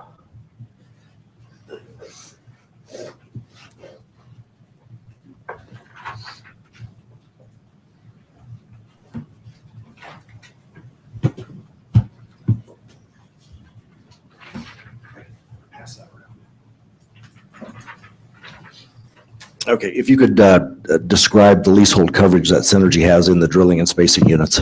Yes, with the Wiedemann standard length laterals, Synergy is an approximate 56% working interest. The other lands and or disputed make up 43% plus. The Wiedemann extended length laterals, the 2-mile laterals for the 640 unit, Synergy is over 60% working interest. The other unleased is the 39%. And the one well that we deviated to comply with staying away from the vertical well bore, Synergy is 64% working interest. The other disputed, obviously again including that 80, is 36%.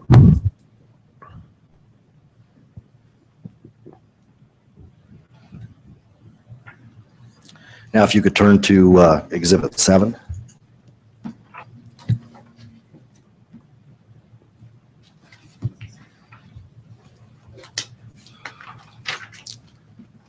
Could you describe that exhibit to the commission? Yes, this is offer letters from one of our third-party contractors that does land leasing and negotiations for us, Bold Resources.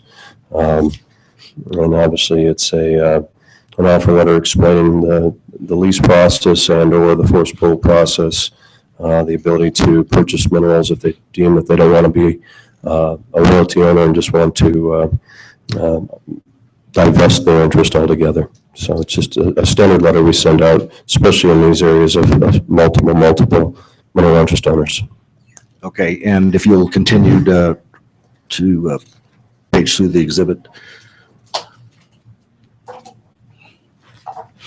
It obviously also gives all the details of the spacing and well names and their various spacing units.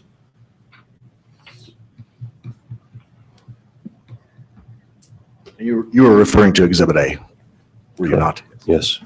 Okay, then the next component of this Exhibit 7? It's the lease offer for any of those unleased interests within that 80 acres and/or the rest of the unit.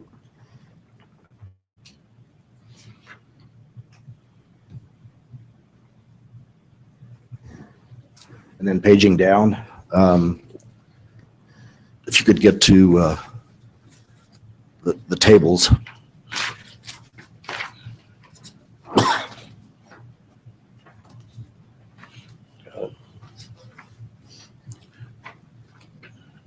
If you'd identify what those documents are. That's the AFE, our best guess at that point, if you will, of the all-in cost per well, whether it was a standard length or an extended length, and various stimulations for plug and perf and/or slide and sleeve. You provided, or you instructed Bull to provide AFEs for every well, is that correct? Correct, yes.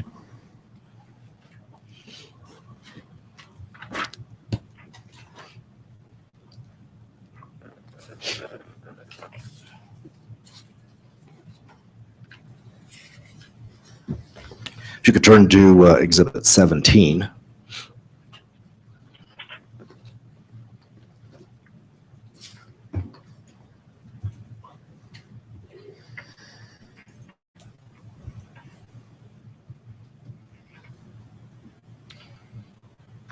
Identify Exhibit 17 for the commission, please. These are the survey plots that we submit for our APDs via our engineering third party, and also what was submitted to any of the unleased interest within the unit.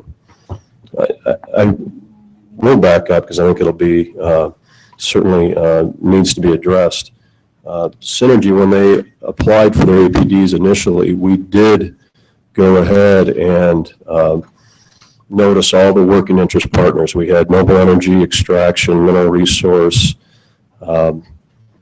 At the time was Sundance, and they were in transition of being bought by Extraction. We had Bayswater from the old St. James leases. We had many interest owners. At that point, we did not notice Burler and RWL, and the fact that we were going through the process through a third party. We had a land person come to us who's a very experienced zone, a land person from Greeley, who knows Greeley like the back of her hand. And she's the one who initially flagged us in the late winter, spring of 2014 that the RWL Greeley Tech well might be a well bore only because the lease may be invalid under its own terms. And obviously it was a long, diligent process for our title to be run by the attorneys that deemed it, that they felt the same way. And that's where obviously conversations changed at that point in time on negotiations.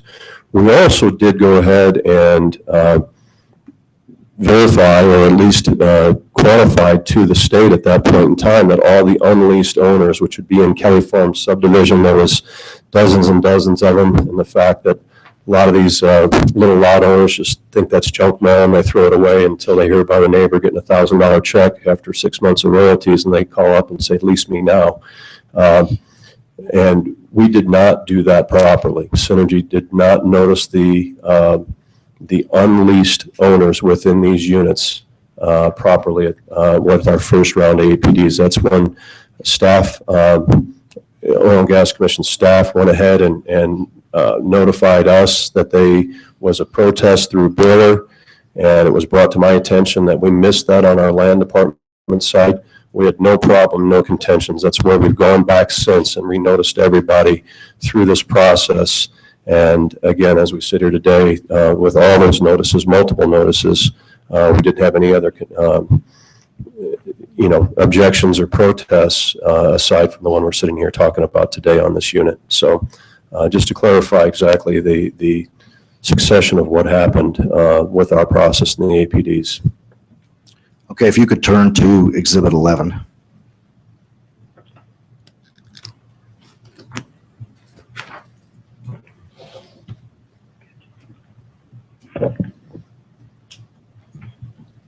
If you could just Describe Exhibit 11 for the commission, please. This is just the production online from 1999 forward on the Greeley Tech well.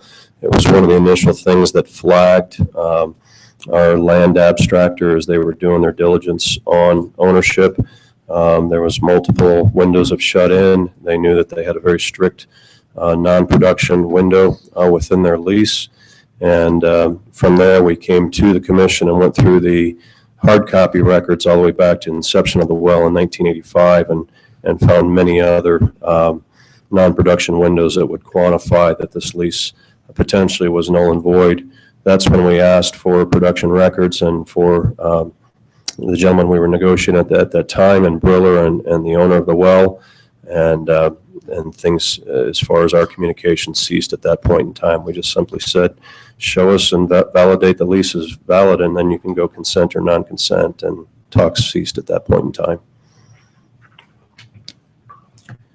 Are there other owners in the drilling and spacing units and the pooling areas, the application lands, that have not consented to spacing or not consented to pooling?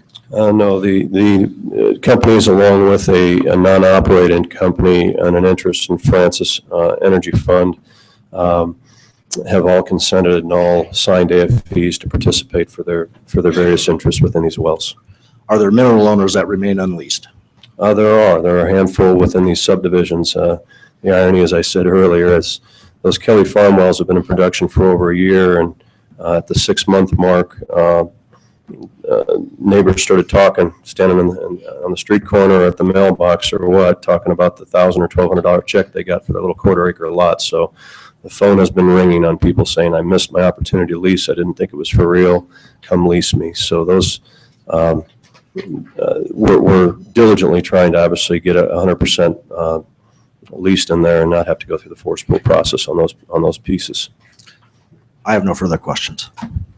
Cross-examine.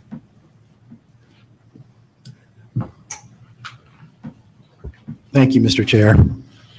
Good afternoon, Mr. Rasmussen. Good afternoon. So you've been a landman in the GWA area for some time, right? Yes, sir. Quasi landman amongst other duties. And you read 318 Big A in the GWA area numerous times, correct? Yes, sir.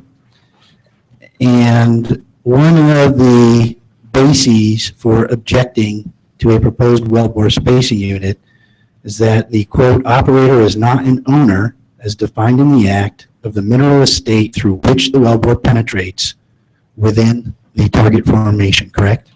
Yes, sir. Now, it's my understanding that you just testified that the reason why the unleased mineral owners in the 80 acres covered by the GTC lease weren't notified was because there was a mistake made by your third-party contractor? Well, it was in-house. We do send those out through a third party, but simply our land department missed that those had to be noticed, and they did not go out to those unleased mineral owners. In that 80 initially, I think at that point in time when we were doing the noticing, there was still some question of whether Mr. Lovelace was to get noticed or the other mineral owners at that point in time. But you're well aware that if the Briller lease was invalid, then you were required under the rule to provide those unleased mineral owners with notice. Yes, sir. And as I stated, we did not do that. We made a mistake, and that's why we've gone back since and noticed everybody multiple times. Now, it's also my understanding that Synergy contends that it had a lease with the city of Greeley that was effective at or about that time, correct?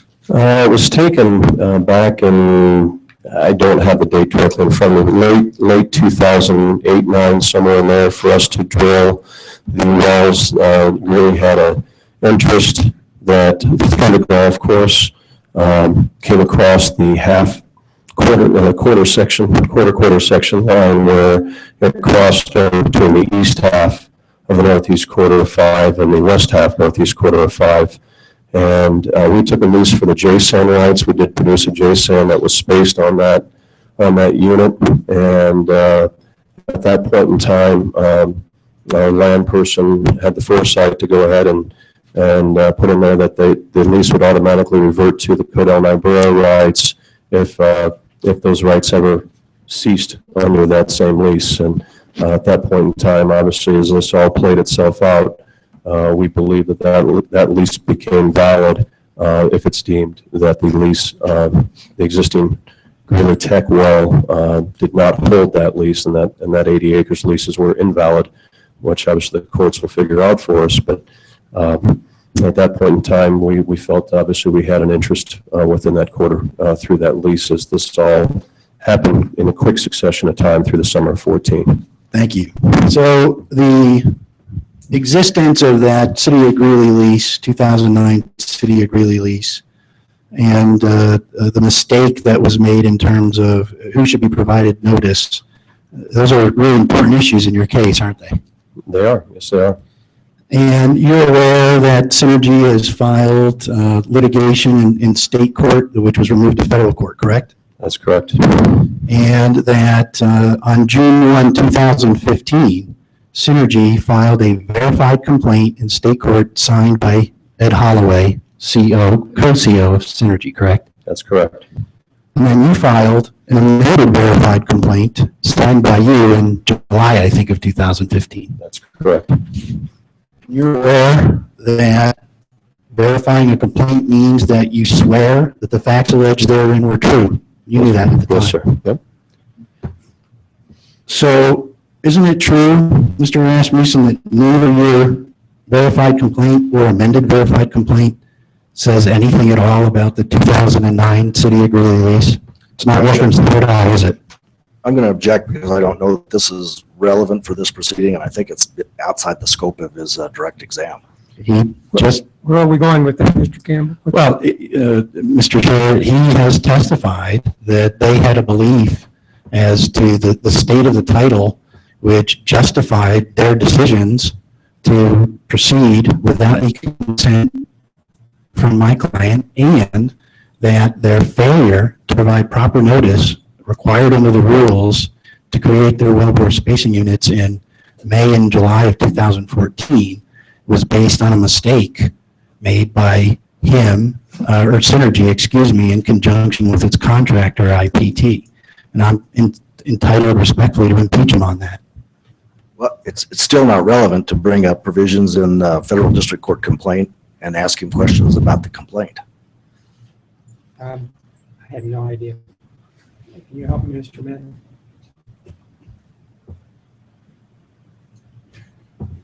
You know, Don't tell me I can do whatever I want to.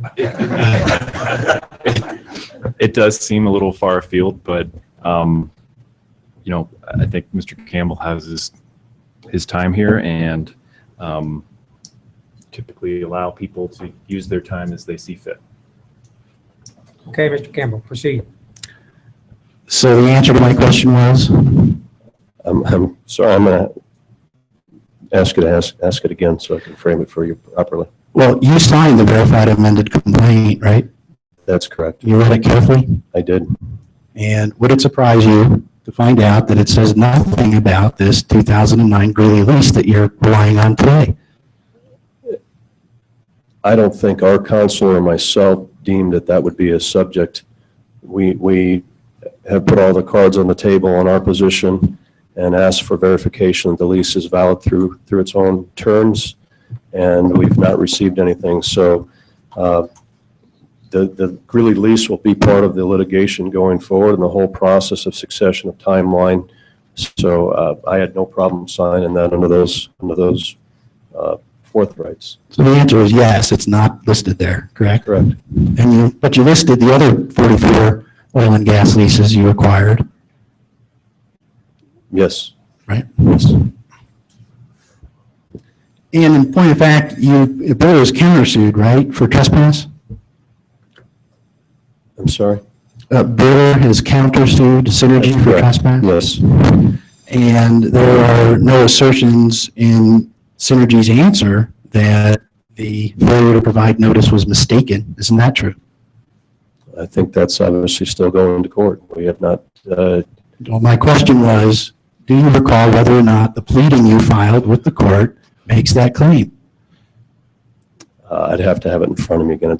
I signed it 4 months ago, and all the little details on it, I've been focused on this one. I can't answer that truthfully. I don't have an answer.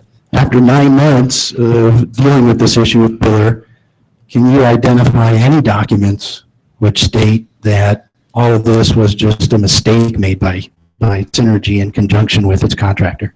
I think the only mistake was the other unleased interest. Whether he received. Mr. Chair, my question was whether he can identify any documents where they've made that assertion. Any documents? We have not sent documents under the advisement of our counsel, and the fact that we don't feel that Burler has a valid lease. There was nothing to notice. No documents.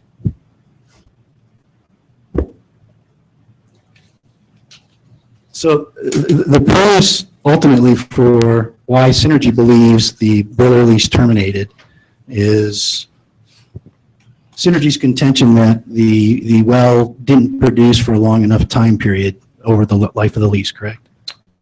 My understanding from reading the lease and the other attorneys that have evaluated that for us is they have. Mr. Chair, I'm asking yes or no questions. My time is valuable. I'd like him to answer the question that I put to him. The lease says a 60 or 90-day force majeure, no non-production, and we saw many windows and we saw many NOAVs for non-production over years of period of time. So we were under the assumption that it didn't produce, thus the lease was invalid. Okay. In point of fact, the commission records, though, reflect that all those NOAVs were timely resolved. Isn't that true? Yes, and you didn't include any of those exhibits with your exhibits here today, did you? And all the production has been changed in the meantime, too, since September of 14. Correct. Correct. And all that production shows that's been submitted to the commission, isn't it true, that the well was producing during all the time periods that you contended it wasn't producing? That's what the records have been changed to, yes. And you were okay with relying on those records for making your decision when you thought the commission records were correct, right? We brought it up to the Mr. Lovelace and asked him for verification that he didn't have those windows of non-production. Would have made it real easy to get to the chase, and he would not supply anything, and so thus we're here today. What he did instead, though, is submit the production records to the commission and tell you that those production records had been corrected. Isn't that true? Yes. So you were comfortable relying on the commission correct records when they were wrong, but not when they were right? They were changed after the wells were drilled. They were changed between September and the end of the year 14. So at the end of the year, in year 14, when you were told that the production records had been filed with the commission, did you acknowledge that the well had been producing during the disputed times? That's what the records indicate. We obviously want the courts to verify that. So in other words, it's your contention that my client manufactured the production records when they submitted it to the commission? I don't have an answer to that.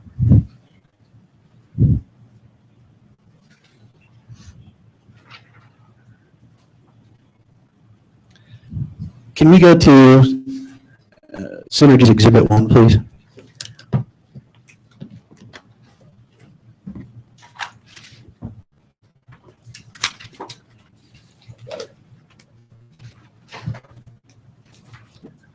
I'd like to focus on the 400-acre wellbore spacing unit, Mr. Rasmussen. Yes.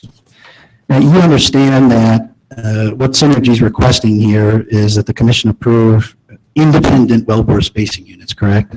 That's correct. Sheets of paper laid on top of each other where the wells are just drilled in different locations, correct? That's correct. And from the administrative perspective, each one exists uniquely and independently from the other. I would say the four standard length laterals are all pooled on the 320 as we indicate with the green. The other three extended length laterals are its own unit of the 640. And when we had to deviate around the existing well bore, it created a new unit. This is not like it. We've never done anything like this before. We're a standard 320 or 640 spacing. If you look at all the wells we drilled and produced, they're the standard spacing. We don't like drilling borderline wells. It's a headache on title. We like the ease of the standard 320s and 640s. We had to deviate with this issue. but they exist independently of each other, right? There are 8 different applications. I would say no. I would say that the 4 will get a division order in that 320 acre unit for those 4 wells. Those that are in the 640 will get a division order for 3 wells, and those that are in the 400 acre unit would get a division order. That's how we send them out through our land office. So what you are requesting here is a 320 acre wellbore spacing unit with a 4-well density? That's correct, with albeit obviously the north half of that being pulled into the 640. Mr. Rasmussen, again, let's focus on the 400 acre wellbore spacing unit. If you were to drill a well in the southeast quarter of section 32, laterally, horizontal, over into section 33 on an east-west orientation, you could create a new 320 acre wellbore spacing unit comprised of the lands in section 32 and section 33, correct? Correct. To the exclusion of the lands in the northeast quarter of section 5. As long as we're not within the 460 feet, yes. All right, so everybody in the southeast quarter of section 32 there is going to share in the production from the horizontal wells through Buller's lease in section 5, but there's no automatic reciprocity, is there? At that point, we're just following the rules on the space, and if it's with the 460, we have to pull what Thank you. The rules tell us to pull.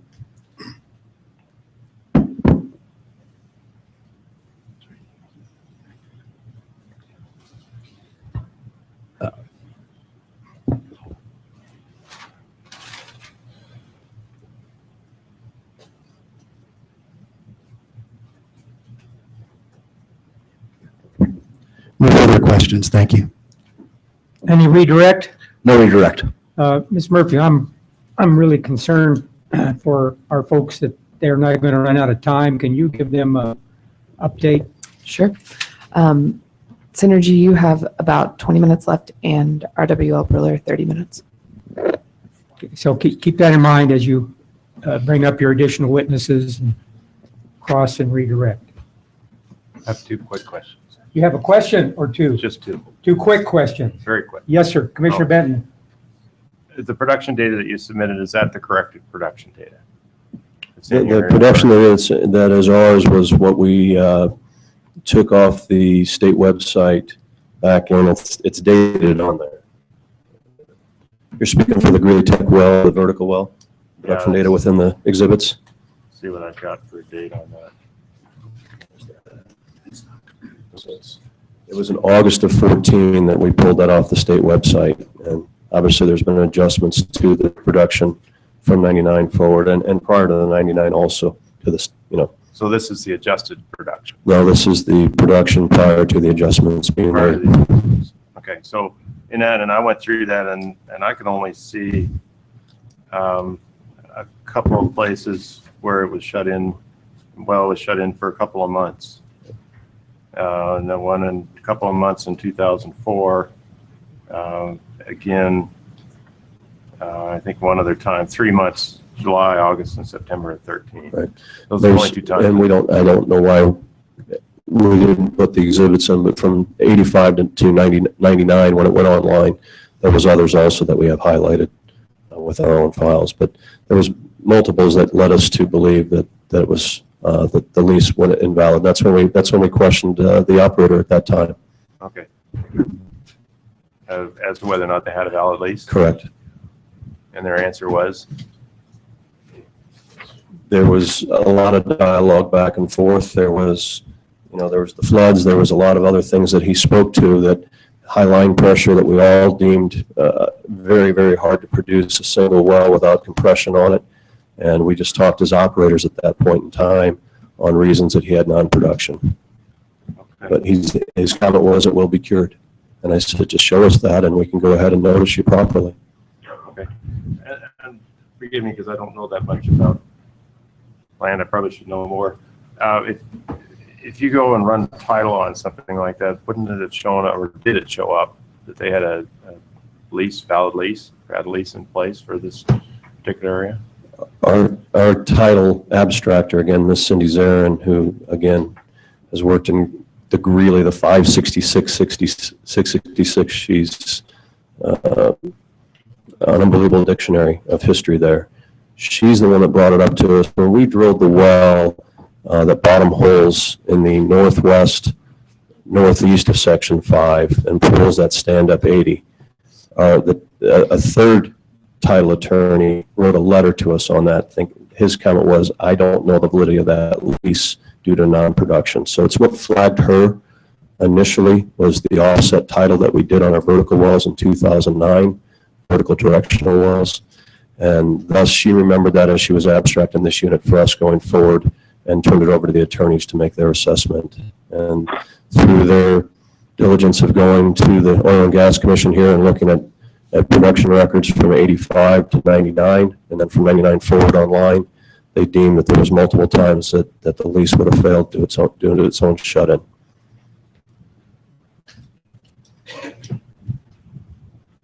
Okay, thank you. Thank you. Mr. Chair, a few follow-up questions in light of Commissioner Benton's questions, very brief. Very brief. Yes, sir. Mr. Rasmussen, would you turn to Synergy's Exhibit 13?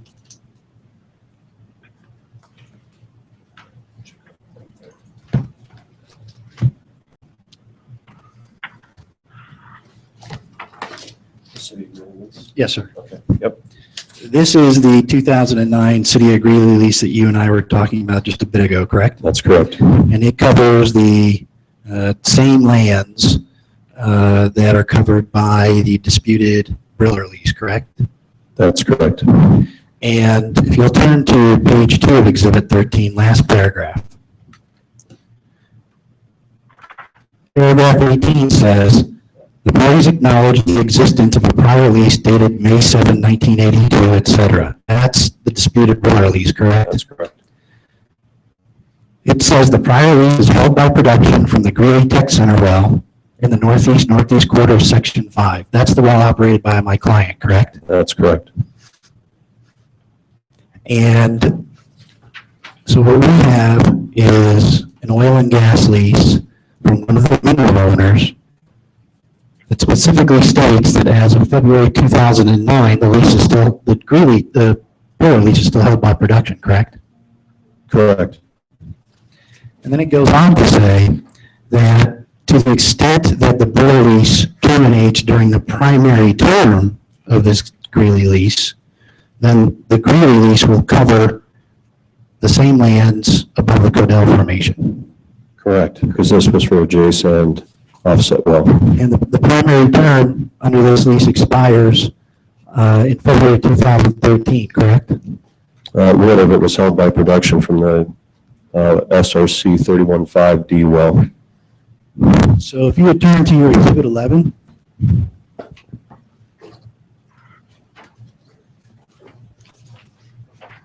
Last page.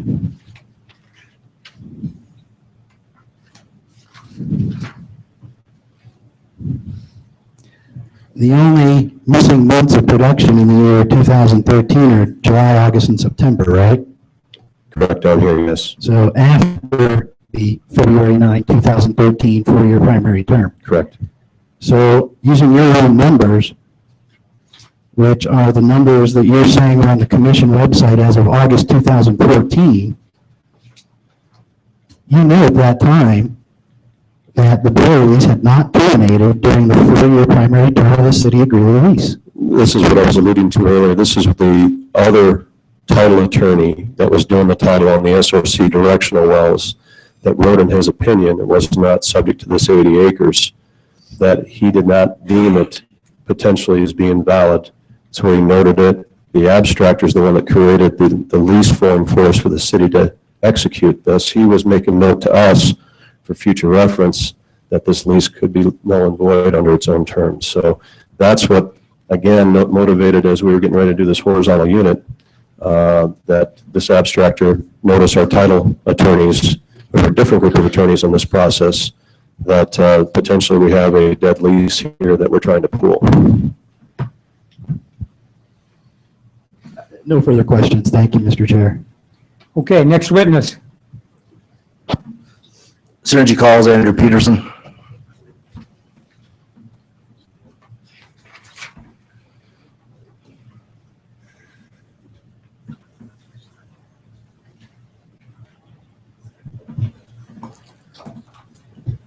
Please state your name Andy Peterson, and what's your profession. Senior Vice President of Operations for Integrated Petroleum Technologies. Generally speaking, what's your professional experience? Degree in petroleum engineering from the Colorado School of Mines, registered professional engineer in the state of Colorado, and many years of working in this area in the field of petroleum engineering. You've testified as an expert witness before at this commission, have you not? Yes, sir. And Like an hour ago. Yeah, about a half an hour ago. Like a bad penny. We request that Mr. Peterson be recognized as an expert. No objection. Mr. Peterson, what was your assignment with respect to this project for Synergy? To basically twofold, to determine that the proposed spacing units were not smaller than the amount that the proposed wells would drain, and then to review the synergy economics, well cost, and calculated well economics, and determine that they could be drilled at a positive rate of return. If you'd turn to Exhibit E2.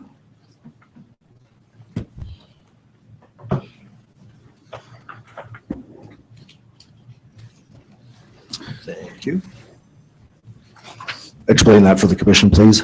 Shows the proposed wells and proposed spacing units and the circles around the bottom hole locations of the wells that were used as analogs to determine producing characteristics for this analysis.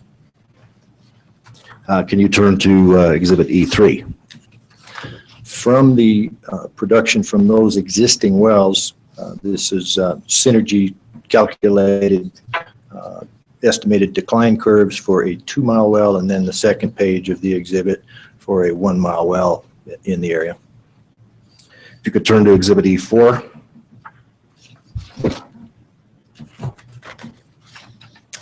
From the EURs from those estimated decline curves and from an analysis of an average well log in that area, I calculated estimated oil in place and estimated recovery factor that the estimated volume that these wells would recover, compared it to the area of the spacing unit, and concluded that the proposed spacing units were all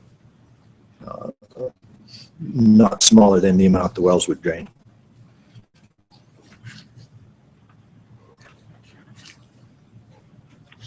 And I could expound on that, but based upon your consideration of all of the exhibits that you prepared or reviewed in connection with your scope of work for this project, you have opinions related to the decline curves and the well volumetrics. My conclusion was that the proposed spacing units were not smaller than the amount that the wells would drain. Okay. Do you have a position concerning, or do you have an opinion regarding the potential rate of return from the wells? I do, and if you would allow me to get my notes.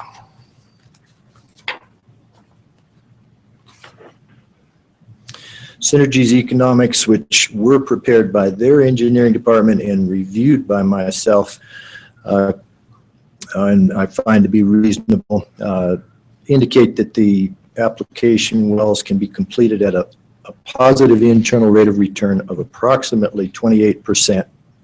This assumes a well cost of $4.2 million for a 1-miler, $7.75 million for a 2-miler. Oil cost starting at $37, escalating to $52. Gas price starting at $2.84 and escalating to $3.75, and an operating cost of $6,000 per well per month. Did you look at Synergy's AFEs in connection with rendering that opinion? I did the AFEs, keep in mind they were dated, they were done in September of 2014. Costs were reasonable then. If you subtract approximately 30% from the totals in those wells, you'll arrive at what we feel we can drill the wells for today. So the AFEs were reasonable, are reasonable. The economics were prepared, by the way, with the last year's well costs, but this year's prices. So the rates of return are conservative, in my opinion. Do you customarily rely on the information supplied by your client's engineering departments? If the client has an engineering department that is competent and would like to prepare the work, then I'm happy to review it, yes. Do you find Synergy's engineering department competent to prepare the work? Most definitely. Did you reach any conclusion about waste? In my opinion, drilling these wells would not lead to waste. Do you have any conclusion regarding the protection of correlative rights? In my opinion, nobody's correlative rights would be violated. And do these wellbore spacing units avoid unnecessary wells? In my opinion, yes, and they comport with what's being done in the area. No other questions? Cross. Thank you. Mr. Peterson, will you turn to Exhibit E4? In a second. Yes, sir. It's my understanding that these are oil wells. Oil and gas. So if you wanted to calculate the recovery factor in oil, you would need to divide your single well EUR by the reservoir hydrocarbon. Reservoir, right? Correct, right. Are you sure that when you did this, you used numerators and denominators? Yes, sir. So, because if we do the math, it looks to us like instead of when you're looking at, for example, the single well EUR for oil, if you run those numbers, you don't you end up with a recovery factor of only 1%. So 243, 219. Excuse me. Let's look at the single well EUR for gas. If you look at that 2,356,204, and we divide it by the hydrocarbon reservoir volume for 320 acres, don't we get a number that is inflated? I'm not sure what you get, sir.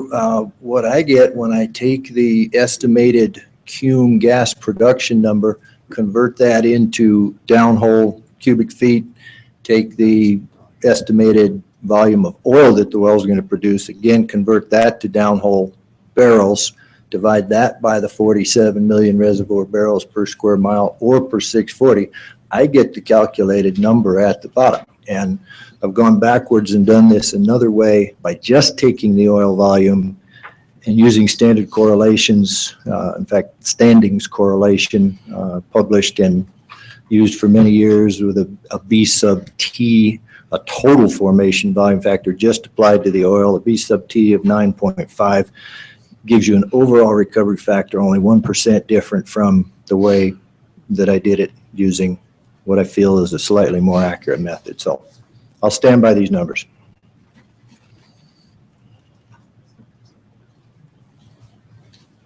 Thank you. No further questions, Commissioners. Thank you very much. No redirect. Other witnesses? Yes. Call Stephen Goolsby.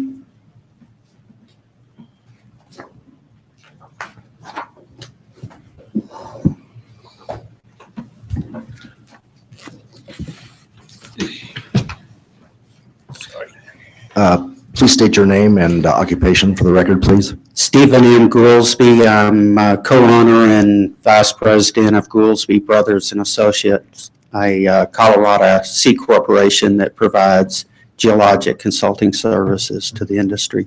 What's your professional experience? I started as a geologist in 1976 and worked for the Colorado Geological Survey, the USGS, and a couple of smaller companies. In '79, I started doing geologic well site supervision with a small company, and in 1981, my brother and I set up Gouldsby Brothers and Associates to provide geologic consulting services to the industry. Have you testified as an expert witness before? Yes, I have. I'd ask that Mr. Gouldsby be recognized as an expert in the area of geology. Without objection. Correct. No objection. Thank you. What was your assignment as it relates to these proceedings? I was asked to look at the geology, reservoir geology of the Niobrara and Codell in the spacing unit. Did you complete that assignment? Yes, I did. How did you undertake your evaluation? I used the subsurface control, did cross sections and regional mapping to look at the extent of the reservoirs in the area. Please turn to Exhibit G2 and identify that. This exhibit simply shows the well control in the area of the spacing unit. The purple wells are the wells I actually went in and called tops on for my mapping. You'll notice that I used almost every well within 2 or 3 miles of the spacing unit, and then quite a bit more well control further out from that. It also shows a cross section across the spacing unit that's going to be Exhibit G4. It shows the location of a type well, which happens to be on the 80-acre lease that's in contention. It's a type well so that I can show my calls. And it also in red shows the wells that were used by Mr. Peterson for his testimony. If you could turn to Exhibit G3, please, and explain that. This is a type log of the formations and my nomenclature used for this testimony. The Niobrara, as you're aware, has 3 recognized zones, or actually 4 zones recognized by the industry. 3 of them are productive. I've shown them there. And the Codell sandstone underlying the Fort Hays is the other reservoir unit in here. What I show there is a gamma ray curve in the first track, and then a linear resistivity in the second track, highlighted in green over 15 ohms.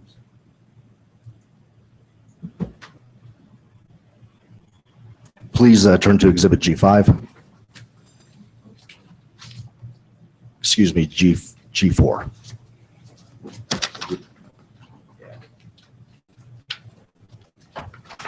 This is a regional cross-section that includes all the vertical wells. Are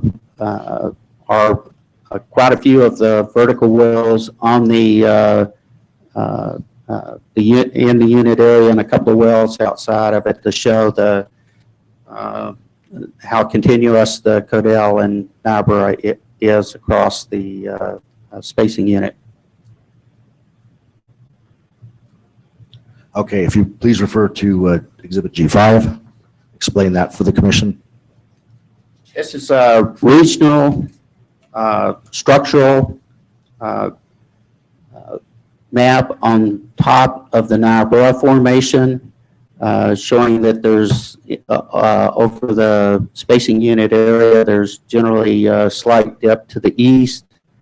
And this map is regional. It doesn't include some wells that have either polygonal or listric faults or structural faults in them. It's meant to be regional in extent. Please turn to Exhibit G6 and explain that to the commission. G6 is a regional isopac map of the Niobrara, showing the thickness. And in the area of the spacing unit, the Niobrara is about 300 feet thick.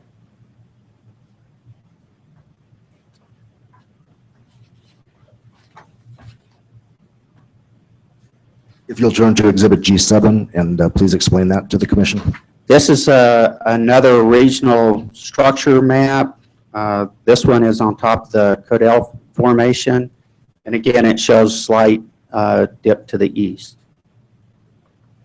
And then turn to Exhibit G8 and explain that for the commission. G8 is a regional ISOPAC map of the Codell. It shows that in the area of the spacing unit, the Codell is about 20 feet thick. You prepared all exhibits G1 through G8. Yes, I did. Did you, based upon your review and preparation of exhibits G2 through G8, have you formed any opinions with respect to the geology underlying the application lands? Yes, I think that both the Niobrara and Codell are reservoir units of sufficient thickness for economic production in here.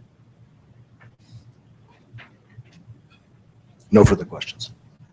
Cross. No questions, Mr. Chair. Thank you. I guess I'll assume there's no redirect then. No redirect. Okay, other witnesses? No other witnesses. Okay, Driller.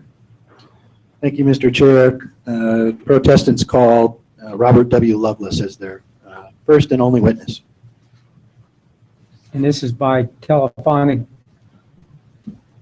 Yes, Mr. Mr. Chair. Wallace, are you there? Yes, I am. Thank you.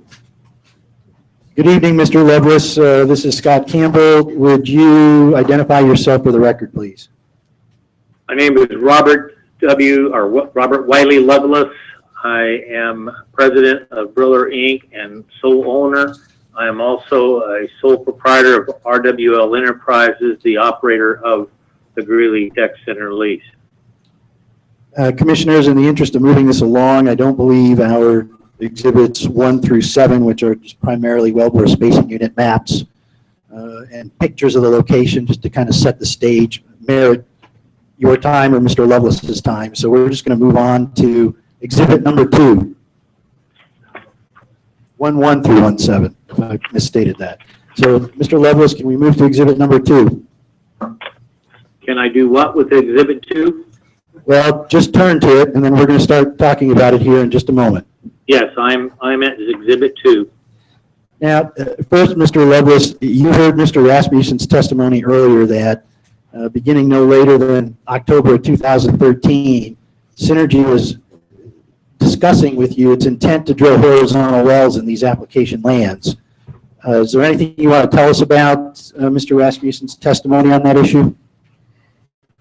It's somewhat skewed. It's I think self-serving on their part, but the discussions never would get down to those type details. Their intentions were never disclosed to me. Their plans were never disclosed to me. And some of the, do I take in exhibit 2 here with my answer? Production records.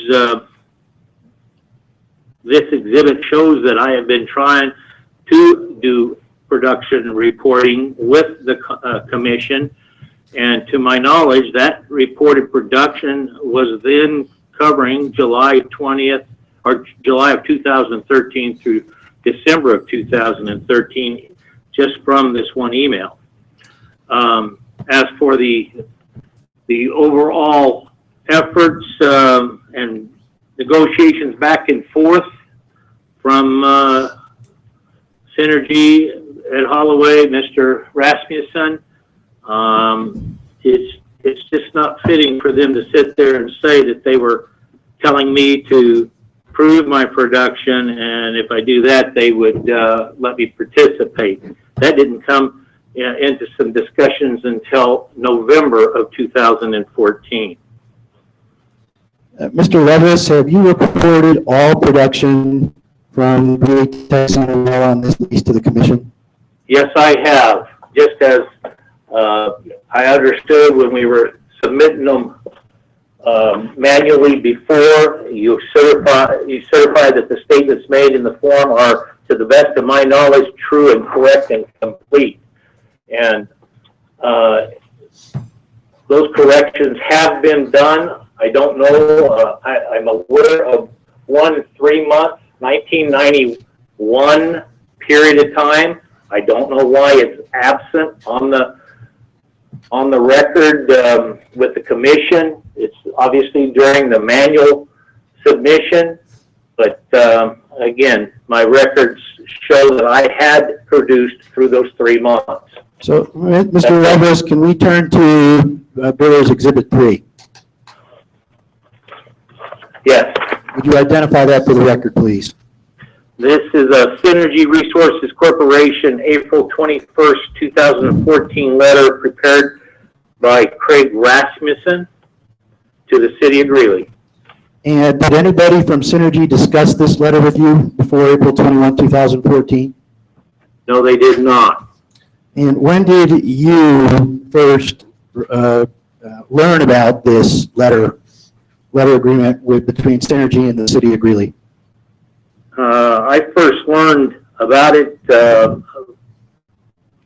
late 2014 and early 2015 from their former Wiedemann pad off the Colorado Oil and Gas Commission website. And what is notable about this letter that you want to bring to the commission's attention? Well, it's unclear why they would be talking about having the power to cause my RWL oil and gas well to, let's see, what would I say here? As, through their agreement with the city, Synergy says they will cause the RWL oil and gas well and associated equipment to be P&A'd and the equipment reclaimed. And they hadn't even discussed that with me. They hadn't even told me they had entered into an agreement, and none of this time-wise, intent, or whatever. So, Mr. Lovelace, if you return next to Exhibits 4-1 through 4-7, and let's just talk about 4-1. Okay. Can you identify that for the record, please? This is an IPT, an Integrated Petroleum Technology, Inc., July 10th, 2014 letter prepared by Sonia Spencer, project manager and permitting. It goes to Mr. Matt LaCour, director, Colorado Oil and Gas Conservation Commission, and it's discussing the Colorado Rule 318A, Big AE, proposed wellbore spacing unit for the Wiedemann A5-3 NHZ well, and with attachments with proposed spacing unit plats. Mr. Lovelace, when did you first see a copy of this letter? I believe I received it from the commission website. Again, it was prepared it was found by my engineer, and is around November of 2014. And this letter also references required 30-day notices. Did you ever receive any of those from Synergy? No, I did not. I was never sent this notice. So, Mr. Lovelace, if we could move next to exhibit number 5. Okay. Sir, would you identify that exhibit for the record, please? Exhibit 5 is a transcript of a voicemail message that was dated August 1st, 2014. The caller was Craig Rasmussen to me, and Craig Rasmussen said that he was trying to get back again to me. He said, I left a message, just want to visit with you in regards to the 80 acres that the Greeley Tech well holds and the spacing unit for the horizontal activity that we are considering. Why did you emphasize considering? And considering in the spacing unit were both again repeated in the latter portions of this voicemail message. This was August 1st, again, 2014. Mr. Lovelace, could we move to exhibit number 6? Yes. And sir, would you identify that document for the record? 6 is another Integrated Petroleum Technology, Inc. letter, November 6, 2014, again prepared by Sonia Spencer, Project Manager and Permitting Agent for Synergy Resources Corporation, to Colorado and Gas Rule 318 Big A-E Proposed Wellbore Spacing Unit on the SRC Wiedemann 21-5-3CHZ well. And did you receive these at or about the time they were supposedly mailed?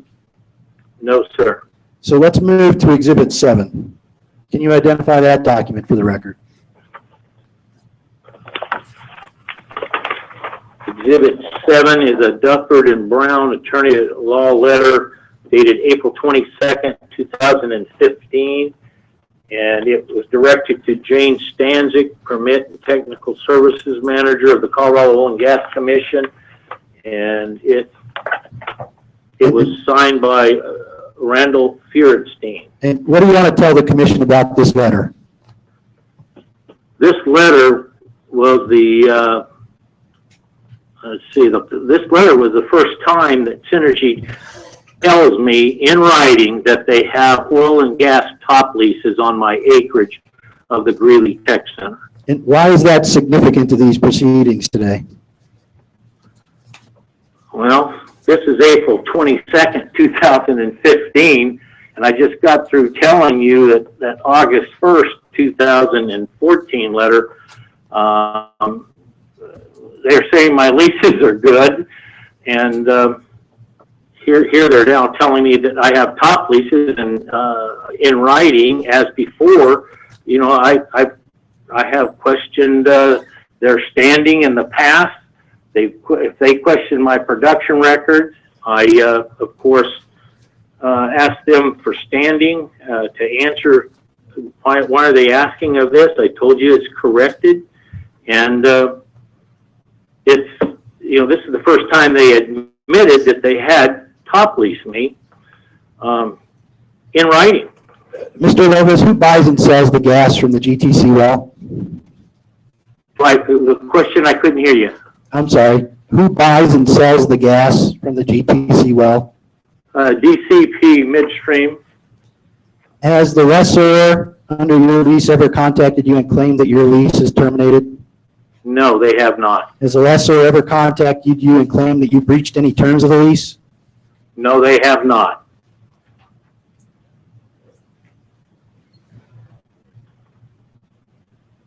Mr. Lovelace, we turn to Exhibit 8. I'm there. Can you identify that document for the record, please? This is a Synergy Resources Corporation letter dated May 30th, 2013 to the Director of the Colorado Oil and Gas Conservation Commission. It's a 30-day certification letter under Rule 318 Big A-E. E. And it's regards to the Kelly Farms A43NHZ well. It's prepared, or the signature is for Craig Rasmussen, a stamped Craig Rasmussen name. And my observation is that the letter says that this would be one letter that Synergy has sent to the Director of Colorado and Gas, and states that it owns 100% interest in proposed wellbore spacing unit for the above said well. And that's the Kelly Farms unit that overlaps all the other spacing units we're talking about here today? Yes. Can you turn to Exhibit number 9? Okay. I'm there. If you could quickly identify that for the record and let us know what you want to tell the commission about this one. This is about a 400-acre designated wellbore spacing unit established for sections 3, 4, and 5, and it was received by the commission July 16, 2014. And it's about the Kelly Farms.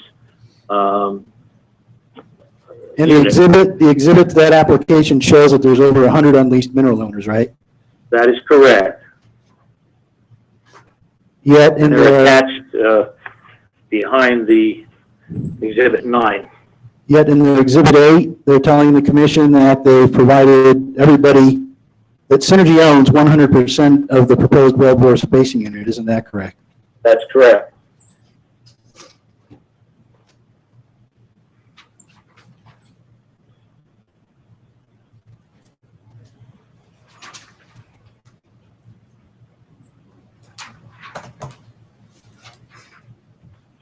Bear with me, Mr. Lovelace.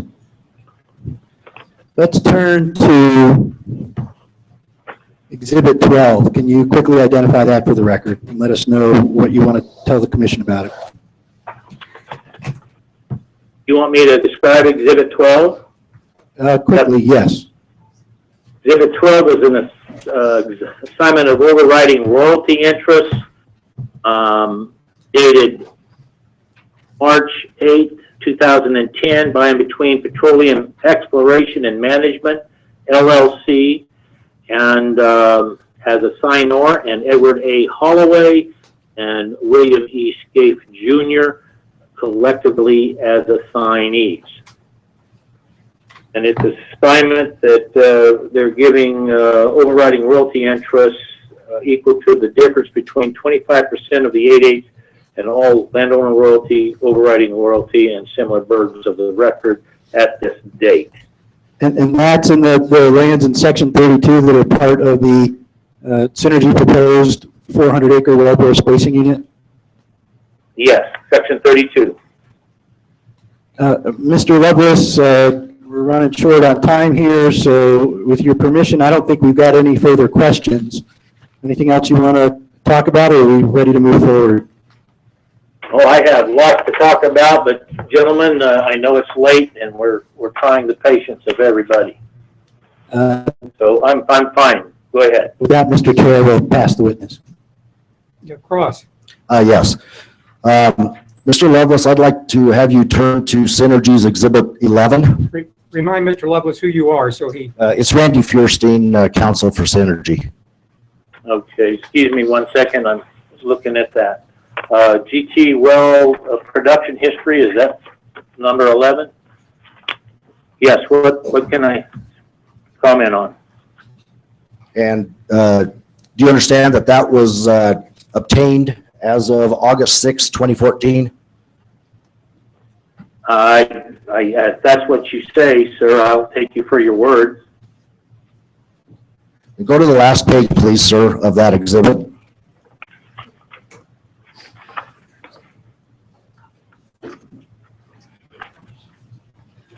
So we started with 1999 and we're up to the last page, and that's the 2013. Yes, sir. Okay, I'm there. July, August, and September, you see those entries at the very bottom? Yes. And you reported the well, your own well being shut in. Is that correct? That is not accurate, sir. But I'm asking you if you reported that your well was shut in during those 3 months. And I will tell you, sir, I did not report shut in for those 3 months. Are you aware that only the operator can designate initials for the status of the well? I don't know what you can tell me that I am capable of doing. I know that I did not report shut in for those 3 months. And then later on, much later, over a year later, you changed these records. Is that correct? No, that's not correct.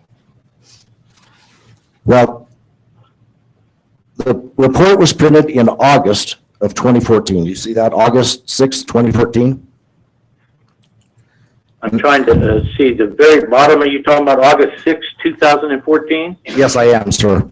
Yeah, I see that date. What did Okay. you say? This was And printed? you have no production reported after September 2013 for your own well. And you're telling me that a year later that wasn't there, huh?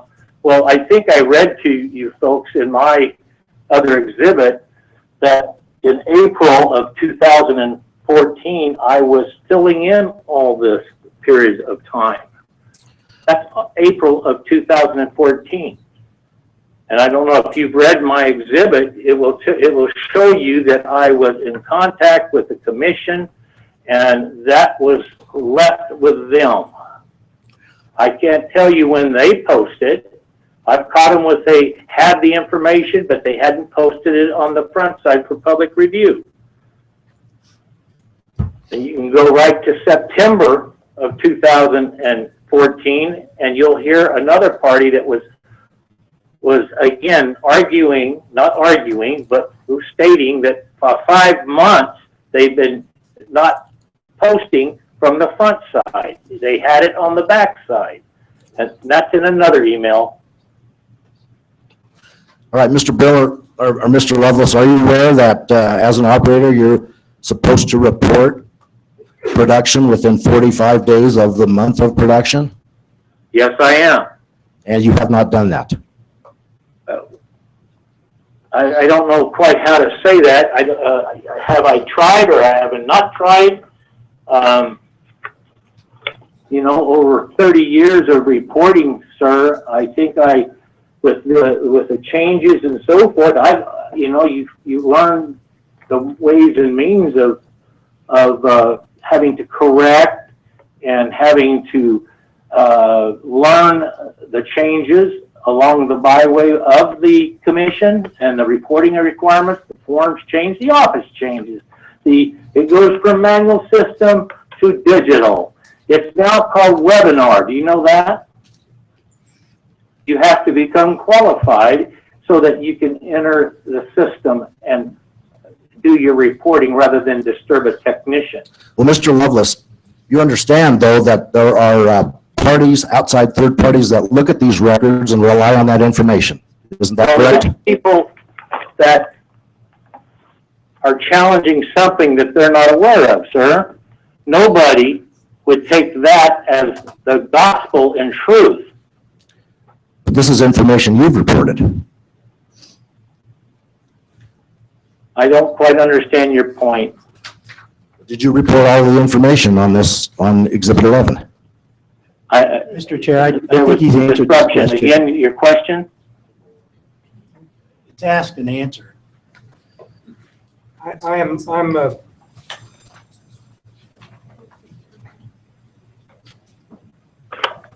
think he answered the question. He's tried to do the reporting as best he could, keeping up with all of Mr. Lepore's changes in the electronic reporting system.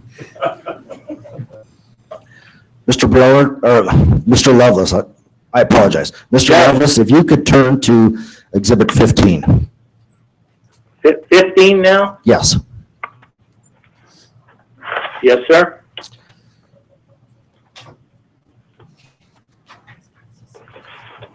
I'm there. Yes. What can I do for you?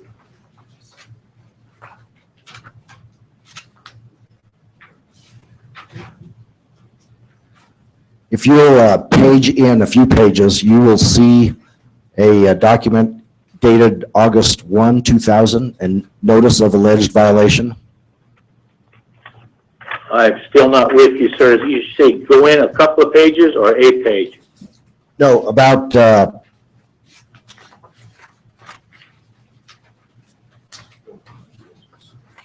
5 pages. 5 pages. We're going into another past the yellow page. Yes, past the yellow pages.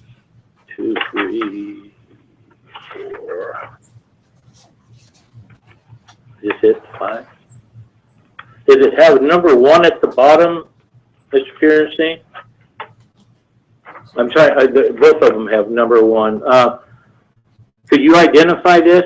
Is it Enrique Rivera? No, it's in farther than that. It's a notice of alleged violation.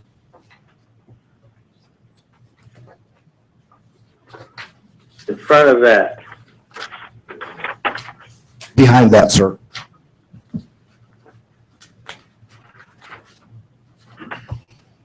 Okay, I see a notice of alleged violation. Is it dated 8/1 of 00? Yes. The commission indicates on that particular form that there is a period of no production for 2 years. Is that correct? I'm reading that. I don't think that's correct, though. And if you notice at the bottom of it, it's been settled by Linda Pavleka of the Colorado Oil and Gas representative. And at the bottom, it says, well was on, production being sent. And then again, Dated 3/9 of '01. yes, I see that too. So let's move on, 2 more pages to a second notice of violation dated February 7th, 2001. Yes, sir. And at the bottom of that one, you will see the same thing. They are signed. The well was online. Production was being sent, dated March 9th of '01. There was no production reporting by you for over 2 years. Is that correct? That's not necessarily accurate again, sir. I'd have to look at the circumstances and so forth. This is 2001. I'd have to go back and review all this, but this is in keeping with, it wouldn't go that long. You follow 2 years, they would be talking to you before this. In a way, these are alleged violations, not necessarily violations, and those reports are accurate. Turn to your own Exhibit 3, please, Mr. Lovelace. Counselor, you're about out of time. Maybe you are out of time, but we'll go ahead, let you go for a few more minutes. I'm at number 3, yes. So Synergy came and offered to purchase that well from you, didn't they? Not just the well, the deal was had many moving parts to it, and the well was one part of it, but it had issues on my side that dealt with my own working interest owners. Okay, but that well's not been plugged and abandoned. No, it has not. Not for 30 years, not today. How many wells do you operate in Colorado? Now, sir, I just operate the one, but No other questions. I've been there for a long time with other wells and other history with the state of Colorado.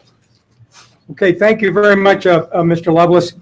We're going to, we're out of time, although I suspect they have a few moments. We're really close. How many minutes do they have? 8 minutes and 53 seconds.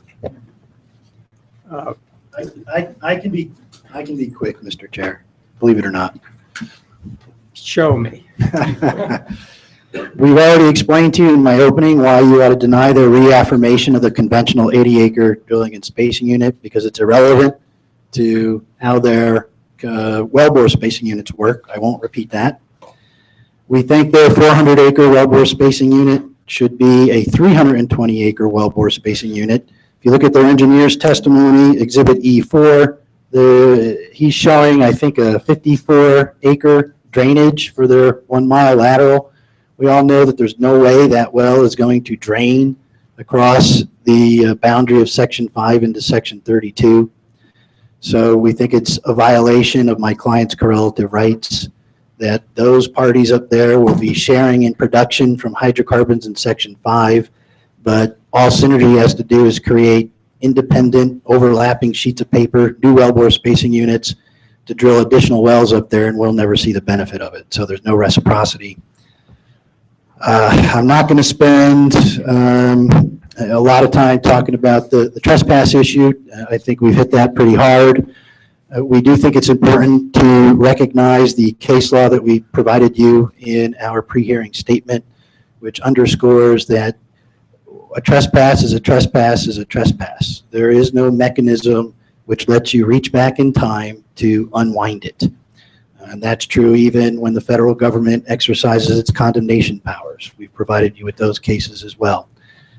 So the fact that they would have received the property had they done it properly up front doesn't change the outcome that they violated my client's property rights. We also don't think that they can bootstrap themselves into creating some urgency or prejudice to them by drilling a well without consent without consent or consultation, and then point to everybody else that they either intentionally or inadvertently misled throughout the wellbore spacing unit about the creation of the wellbore spacing unit and the consequences of creating that wellbore spacing unit that caused everybody to invest in the drilling of this well. We think you've got to let this play out in federal district court. We're very concerned that if you force pool retroactive to the first date of production without or with penalty, that effectively resolves the lawsuit. Our common law remedy for trespass, a bad faith trespass, is we get carried in the wells. And if you believe you lack the authority to force pool without penalty, and you retroactively force pool, and you're a lot of caveats here, and in fact you have the authority to cure a trespass like that, then we think you've just created an untenable circumstance that's going to create problems in the future. Because the way you do this is the way Cub Creek did it and Kerr McGee did it. They talk about it up front and they come to you before they drill the offending well. So at a minimum, we would ask that if you're going to do this, you put some sort of caveat in your order that says it is not your intent to impair, prejudice, or otherwise impact both parties, claims, defenses, and arguments being made in federal district court, and that the remedy that comes out of that will be the remedy that the parties need to abide by. So I still have about 4.5 minutes. That's the best I could do. Sorry. Thank you. Thank you. Counsel, can you 1 minute summarize? Well, we believe that the notice issues raised by Mr. Campbell and his client are irrelevant because those happened before. Those happened in 2013. Notice has been re-provided to everybody, including Briller. In fact, he's here and he's made his objections, but still raised the same issues about notice being invalid. The proper procedure has been suggested by your hearing examiner to take into consideration inadvertent notice as part of an enforcement unit proceeding. And we believe that that is in fact the proper procedure. To change what you're authorized to put in your spacing and pooling orders is improper because the argument that Mr. Campbell make, he's going to be making those arguments at the federal court level. So we think it's improper to change what you ordinarily would put in the spacing and pooling orders. Great, thank you very much. I'm going to, well, I don't even need to ask if it's okay to go ahead and close the record, because I can tell okay, you agree. Thank you very much. We're going to deliberate. So, gentlemen, deliberate deliberately.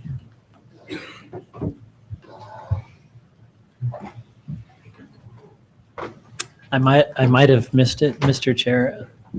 Did we get a nutshell from staff on this? Well, we did not. I apologize for that. You think we need to? Yeah. A nutshell would be great. How much can I crawl that on? There's a recommendation to approve the pooling and reinstate the spacing that was previously suspended.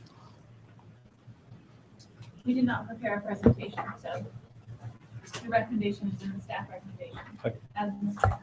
I wasn't sure that there was a presentation. I didn't want to short you. We're not shorted at all. Okay. Okay. Anybody have some comments, suggestions, deliberations? I'd like to get some comments on Mr. Campbell's request that if we go ahead, we don't prejudice either party. I mean, is that proper? I don't think it's improper. We've had this discussion with Mr. Wozniak and to a limited extent with Mr. Campbell. I've counseled you that you are not here to litigate a trespass claim. You are here to consider whether the desired relief comports with the state's interest in terms of spacing and pooling. And to me, that means the district court, we do what we do, and the federal district court will adjudicate the parties' claims and defenses. And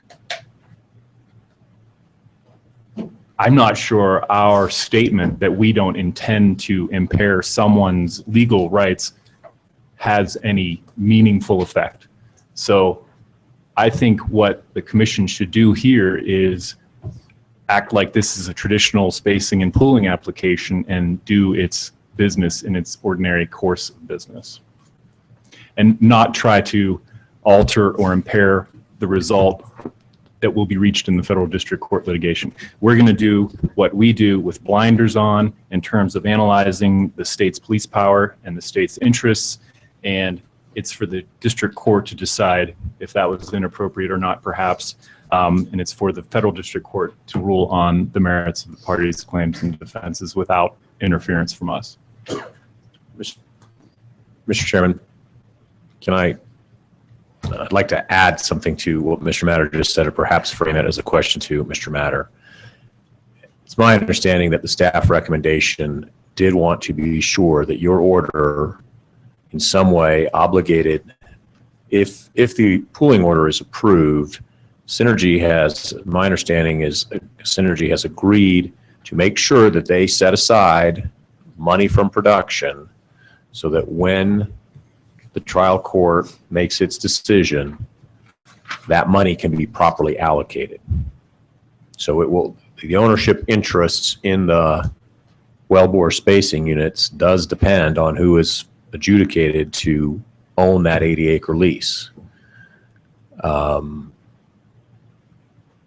So I think that the staff's recommendation is that the order for pooling be subject to that condition that Synergy sets aside money from production to properly pay out proceeds after the lease adjudication occurs. I do recall that. Was there anything about an additional 35 days to allow some of these mineral interests that may or may not have had sufficient notice to possibly exercise some options? Is that? That was part of the staff recommendation. Once ownership is adjudicated by the federal court to, for Synergy Ms. to Bach, send a new AFP. Ms. Bach, would you speak into the microphone, please? Staff recommendation does include a recommendation that once a final order adjudicates ownership, that Synergy would send a new AFE with actual costs and a 35-day election period to the proper owners as determined by the court. It was then staff's proposal that that would be included in. Yes, it was, and I'm sorry I neglected to say that. Okay. All right, additional comments? Well, hearing none, I'll entertain a motion. I was going to make that motion, just a brief comment. It's a struggle here because there's a lot going on in the background, but I appreciate Mr. Matter's guidance on this. And so so I'll make the motion and that we approve the wellbore spacing unit. And I think the wording the staff has provided some very good wording on the very last page of what we were provided with in our document information. Approve the spacing units, pool the 8 wellbore units, and require Synergy to hold the proceeds for the final order. So it'll be final order, and there's a 35-day election period. The proper owners is determined by the court. So I'll keep that short. Okay, as worded in here. You heard the motion. Is there a second? Second. Oh, great. Now we have a second. Is there any further discussion? Mr. Chairman, if I may. Please, Commissioner Spielman. Thank you, Mr. Chairman. Commissioner Benton just hit the nail on the head, I think, when he said there's a lot going on here. There are allegations of misrepresentations to the commission. There are seeming glaring inconsistencies in the testimony we heard from both of these parties. It is difficult, respectfully, to assess the veracity of a witness by telephone. I don't know that we could do that with an hour or two time at any rate. I am finding myself inclined to not support this motion and to entertain another scenario which would stay disposition on this matter in the interim, because I also don't want to try a trespass case. But I'm very concerned by those holes and those allegations of misrepresentation to the commission over years of time. Thank you, Mr. Chairman. Okay, you're offering something for us to consider if we choose to support. We did have a second, did we? Or did I? Okay, we did have a motion and a second, which we'll have. Second. I was which not we will- offering an amendment at that time. Okay. But we could consider, if we vote that down, going to your scenario of staying this until at least after the federal court rules on ownership. That would be an option, Mr. Chairman. So may I ask a question? And if we do that, then do the wells have to stay shutting out? The well's been drilled and completed? Just drilled. They're not completed yet. So they've only drilled the well. So they wouldn't have to proceed with a completion. There's no production that's shut in. Does it put any of the leases in jeopardy if we end up waiting another 60 days or whatever it takes to get this resolved? 6 months, At least. a year. Sorry? Yeah, I don't think a trial is even set yet, so you're talking about a year or more, year and a half at least, before you have the resolution in federal district court. So there's a potential risk there if we wait that long. These folks have spent a fair amount of money drilling wells, and so they're not going to be very happy campers because they've spent that money and it's just sitting there.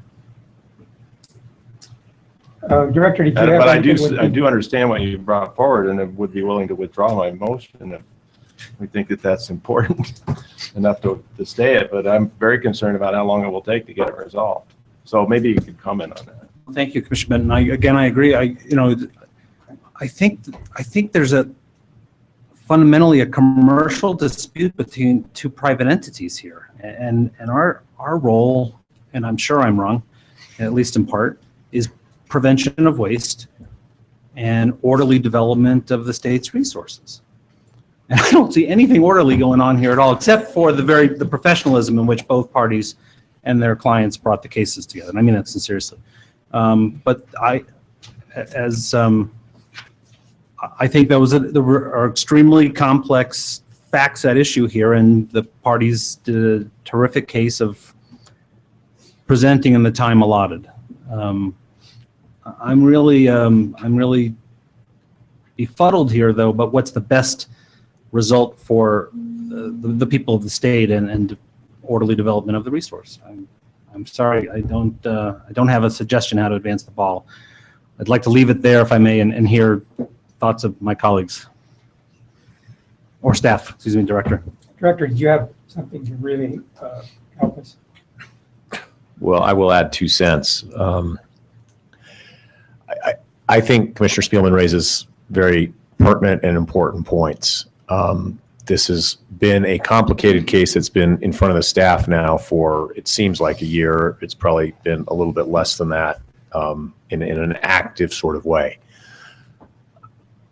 One of the things that we struggled with in making a decision of whether to bring it in front of you now or wait, or what to recommend to you, has to do with the remedies being asked for in this forum and the remedies that would be adjudicated in federal district court on trespass.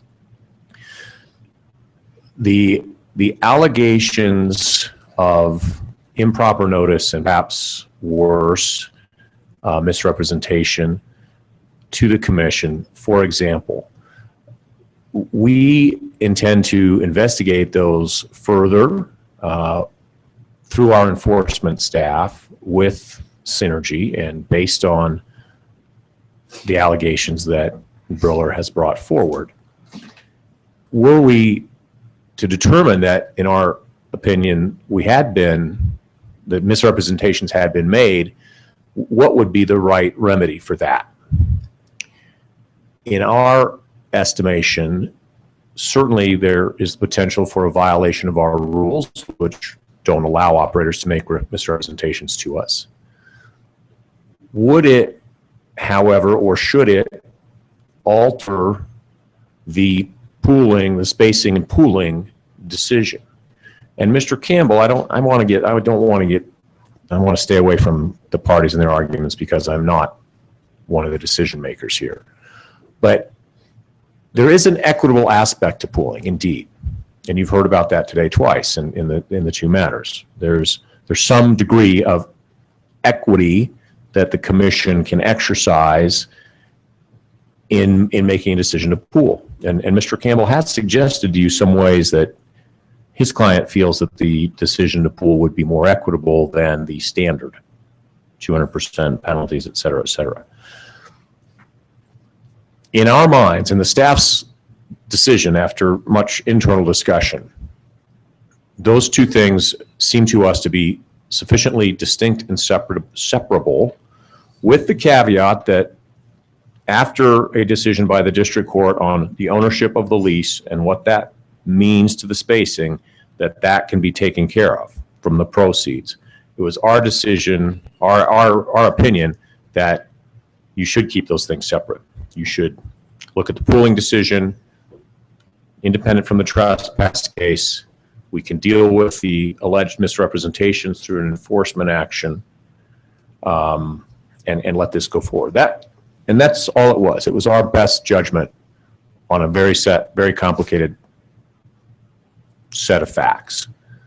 So I'll stop there. So I'm hearing you say that you and staff are going to further investigate the possibility of misrepresentation going forward.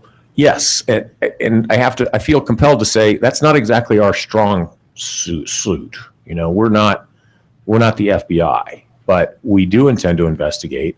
And again, with the caveat that the remedy there would be something in the form of a penalty under our statutory penalty authority and in the matrix and all of that. So I say that because that probably is a small pie compared to the potential pie that's at stake in the other litigation, or even in the allocation of proceeds from the pooling. I appreciate that. I'm glad you're going to do that. I'm for example, just glancing up at this notice of alleged violation. Why in the world that? Of course, this is many years ago. It's not today. Today, I'm guessing we are much more efficient and effective at requiring and gathering that sort of data. But I would like for you maybe to take a look at that just to be sure that folks are reporting that data, because there are, as has been pointed out, there are folks that depend upon that. And they're trusting that if it appears on our website, that's the way it is. So I hope maybe you would consider expanding your investigation just a little bit into examining that. Commissioner King. Mr. Chairman, I'm going to ask Director Laporte a very direct question, and that is, would anything alleged that we would be investigating impact staff's recommendation or materially impact the request for the drilling and spacing unit? So I'm going to say what I think, and staff can help if I get this wrong. The chronology of events, as I understand it, is that Synergy applied for the multiple wellbore spacing units, and when it did so, it said to staff, "We have notified everybody and no one has objected." On that basis, staff approved the wellbore spacing units.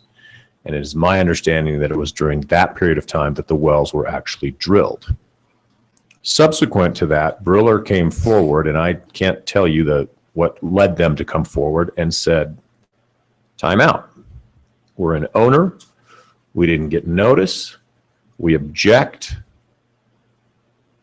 And we have the right to object." At that point, staff suspended the wellbore spacing units. We generally defer to that representation by another owner-operator that they are, in fact, an owner-operator and have a right to object. And the part of the beginning of the unusual nature of this case is that the wells had already been drilled. So, Mr. King, Commissioner King, to answer your question, it is more complicated because the wells are there. If we had found that there was notice, and the notice, if there had been the representation of proper notice and no objection, and we later determined that had been misrepresented, that would affect our decision about those wellbore spacing units, and it would affect whether the wells ever got drilled. It's hard to unwind the fact that the wells are drilled. Mr. Chairman, I appreciate that, but it also is incumbent upon us not to reward bad behavior, and the fact that they acted quickly in light of a potential misrepresentation shouldn't be, well, then we're going to let you have the whole enchilada. So what I would put in front of the commission is that we hold this case in abeyance until such time as staff has had the opportunity to do that investigation and come back and let us know. I don't get any great sense that there is a huge urgency to complete these wells. I mean, with prices what they are, there's, as Commissioner Spielman said, there's a lot of moving parts. I think holding this in abeyance for 30 days and directing staff to come back with further analysis of these representations might be the prudent thing to do at this time. I appreciate that. And in fact, even before Director Spielman spoke up, that was the direction I was leaning. Didn't know how to accomplish it. But at this point, we'll look at the motion maker and seconder. If they want to go forward with that, we will do so. Or if they would like to withdraw that, and we could possibly entertain a different motion, we can go that direction. I think if it's within 30 days, I'm fine with that. My concern is 6 months or a year or something. So I'll withdraw it on the basis of, withdraw the motion on the basis of what I heard you say and Commissioner Spielman. The seconder. So I'm seeing Director Lepore in agony over here over 30 days. And I think this is just for the staff's investigation. And I think since we may want to revisit it, that probably the December hearing would be the earliest. So, sorry. If Let's clarify that, and we'll do the next regularly scheduled hearing. There's less agony. Or would you like? I'll put it a different way. Maybe I'll ask, are we going to know anything more in December than staff has already put the time in and discovered and found out to this point? So let's see, agony, yes. 30 days, impossible. December, slightly more possible. I'm not sure. Again, we don't generally exercise our subpoena power to gather records. We might have to do that here. I don't know what we're going to have to do to get to a determination of whether there was knowing misrepresentation. And that's all apart from the trespass case in federal district court. I just want to make sure everybody understands that. That's, I don't know what the schedule is. If there's not a trial date, we're months and months away. So I don't know. I mean, our decision to bring this in front of you and investigate, something along the lines of several months, 3 months was in my head of what it might take for us and enforcement staff working with the assistant AGs to look at the chain of events and the allegations, and we may have to depose people. So I'll just start with, I'll withdraw it and then make it, that way we don't have to go any further. And it's common sense would be if we elect to, they proceed to complete the wells and place them on production, probably be a lot easier to do that in April or May when the weather's warmed up than the dead of winter. So 3 months might be a reasonable approach, Okay, unless there's lease issues. The motion has been withdrawn. The seconder agreed to that. So is there a replacement motion? I don't see how we're going to do it before with the rulemaking coming up by December.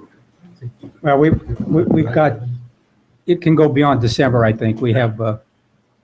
Mr. Chairman, I would move that we hold this matter in abeyance until, and direct staff to conduct whatever investigation is appropriate to determine the material facts that might impact the drilling and spacing unit representations made by the proponent, and that we get a report on those investigations in December, but shoot for probably January or February for a report and whether there's a revision in the recommendation by staff. Second that motion.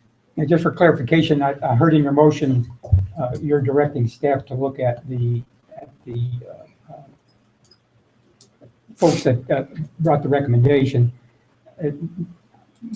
Is there any reason not to look at the protestants as well, just to be sure Wherever they deem the investigation is you didn't mean appropriate. to exclude them? No, whatever facts are relevant to the recommendation. Okay, we do have a motion and a second. Any further discussion? Hearing none. All those in favor say aye. Aye. Opposed, nay. And that is the motion made and approved. All right, thank you very much. I don't think I have anything else, Ms. Murphy. Thank you very much.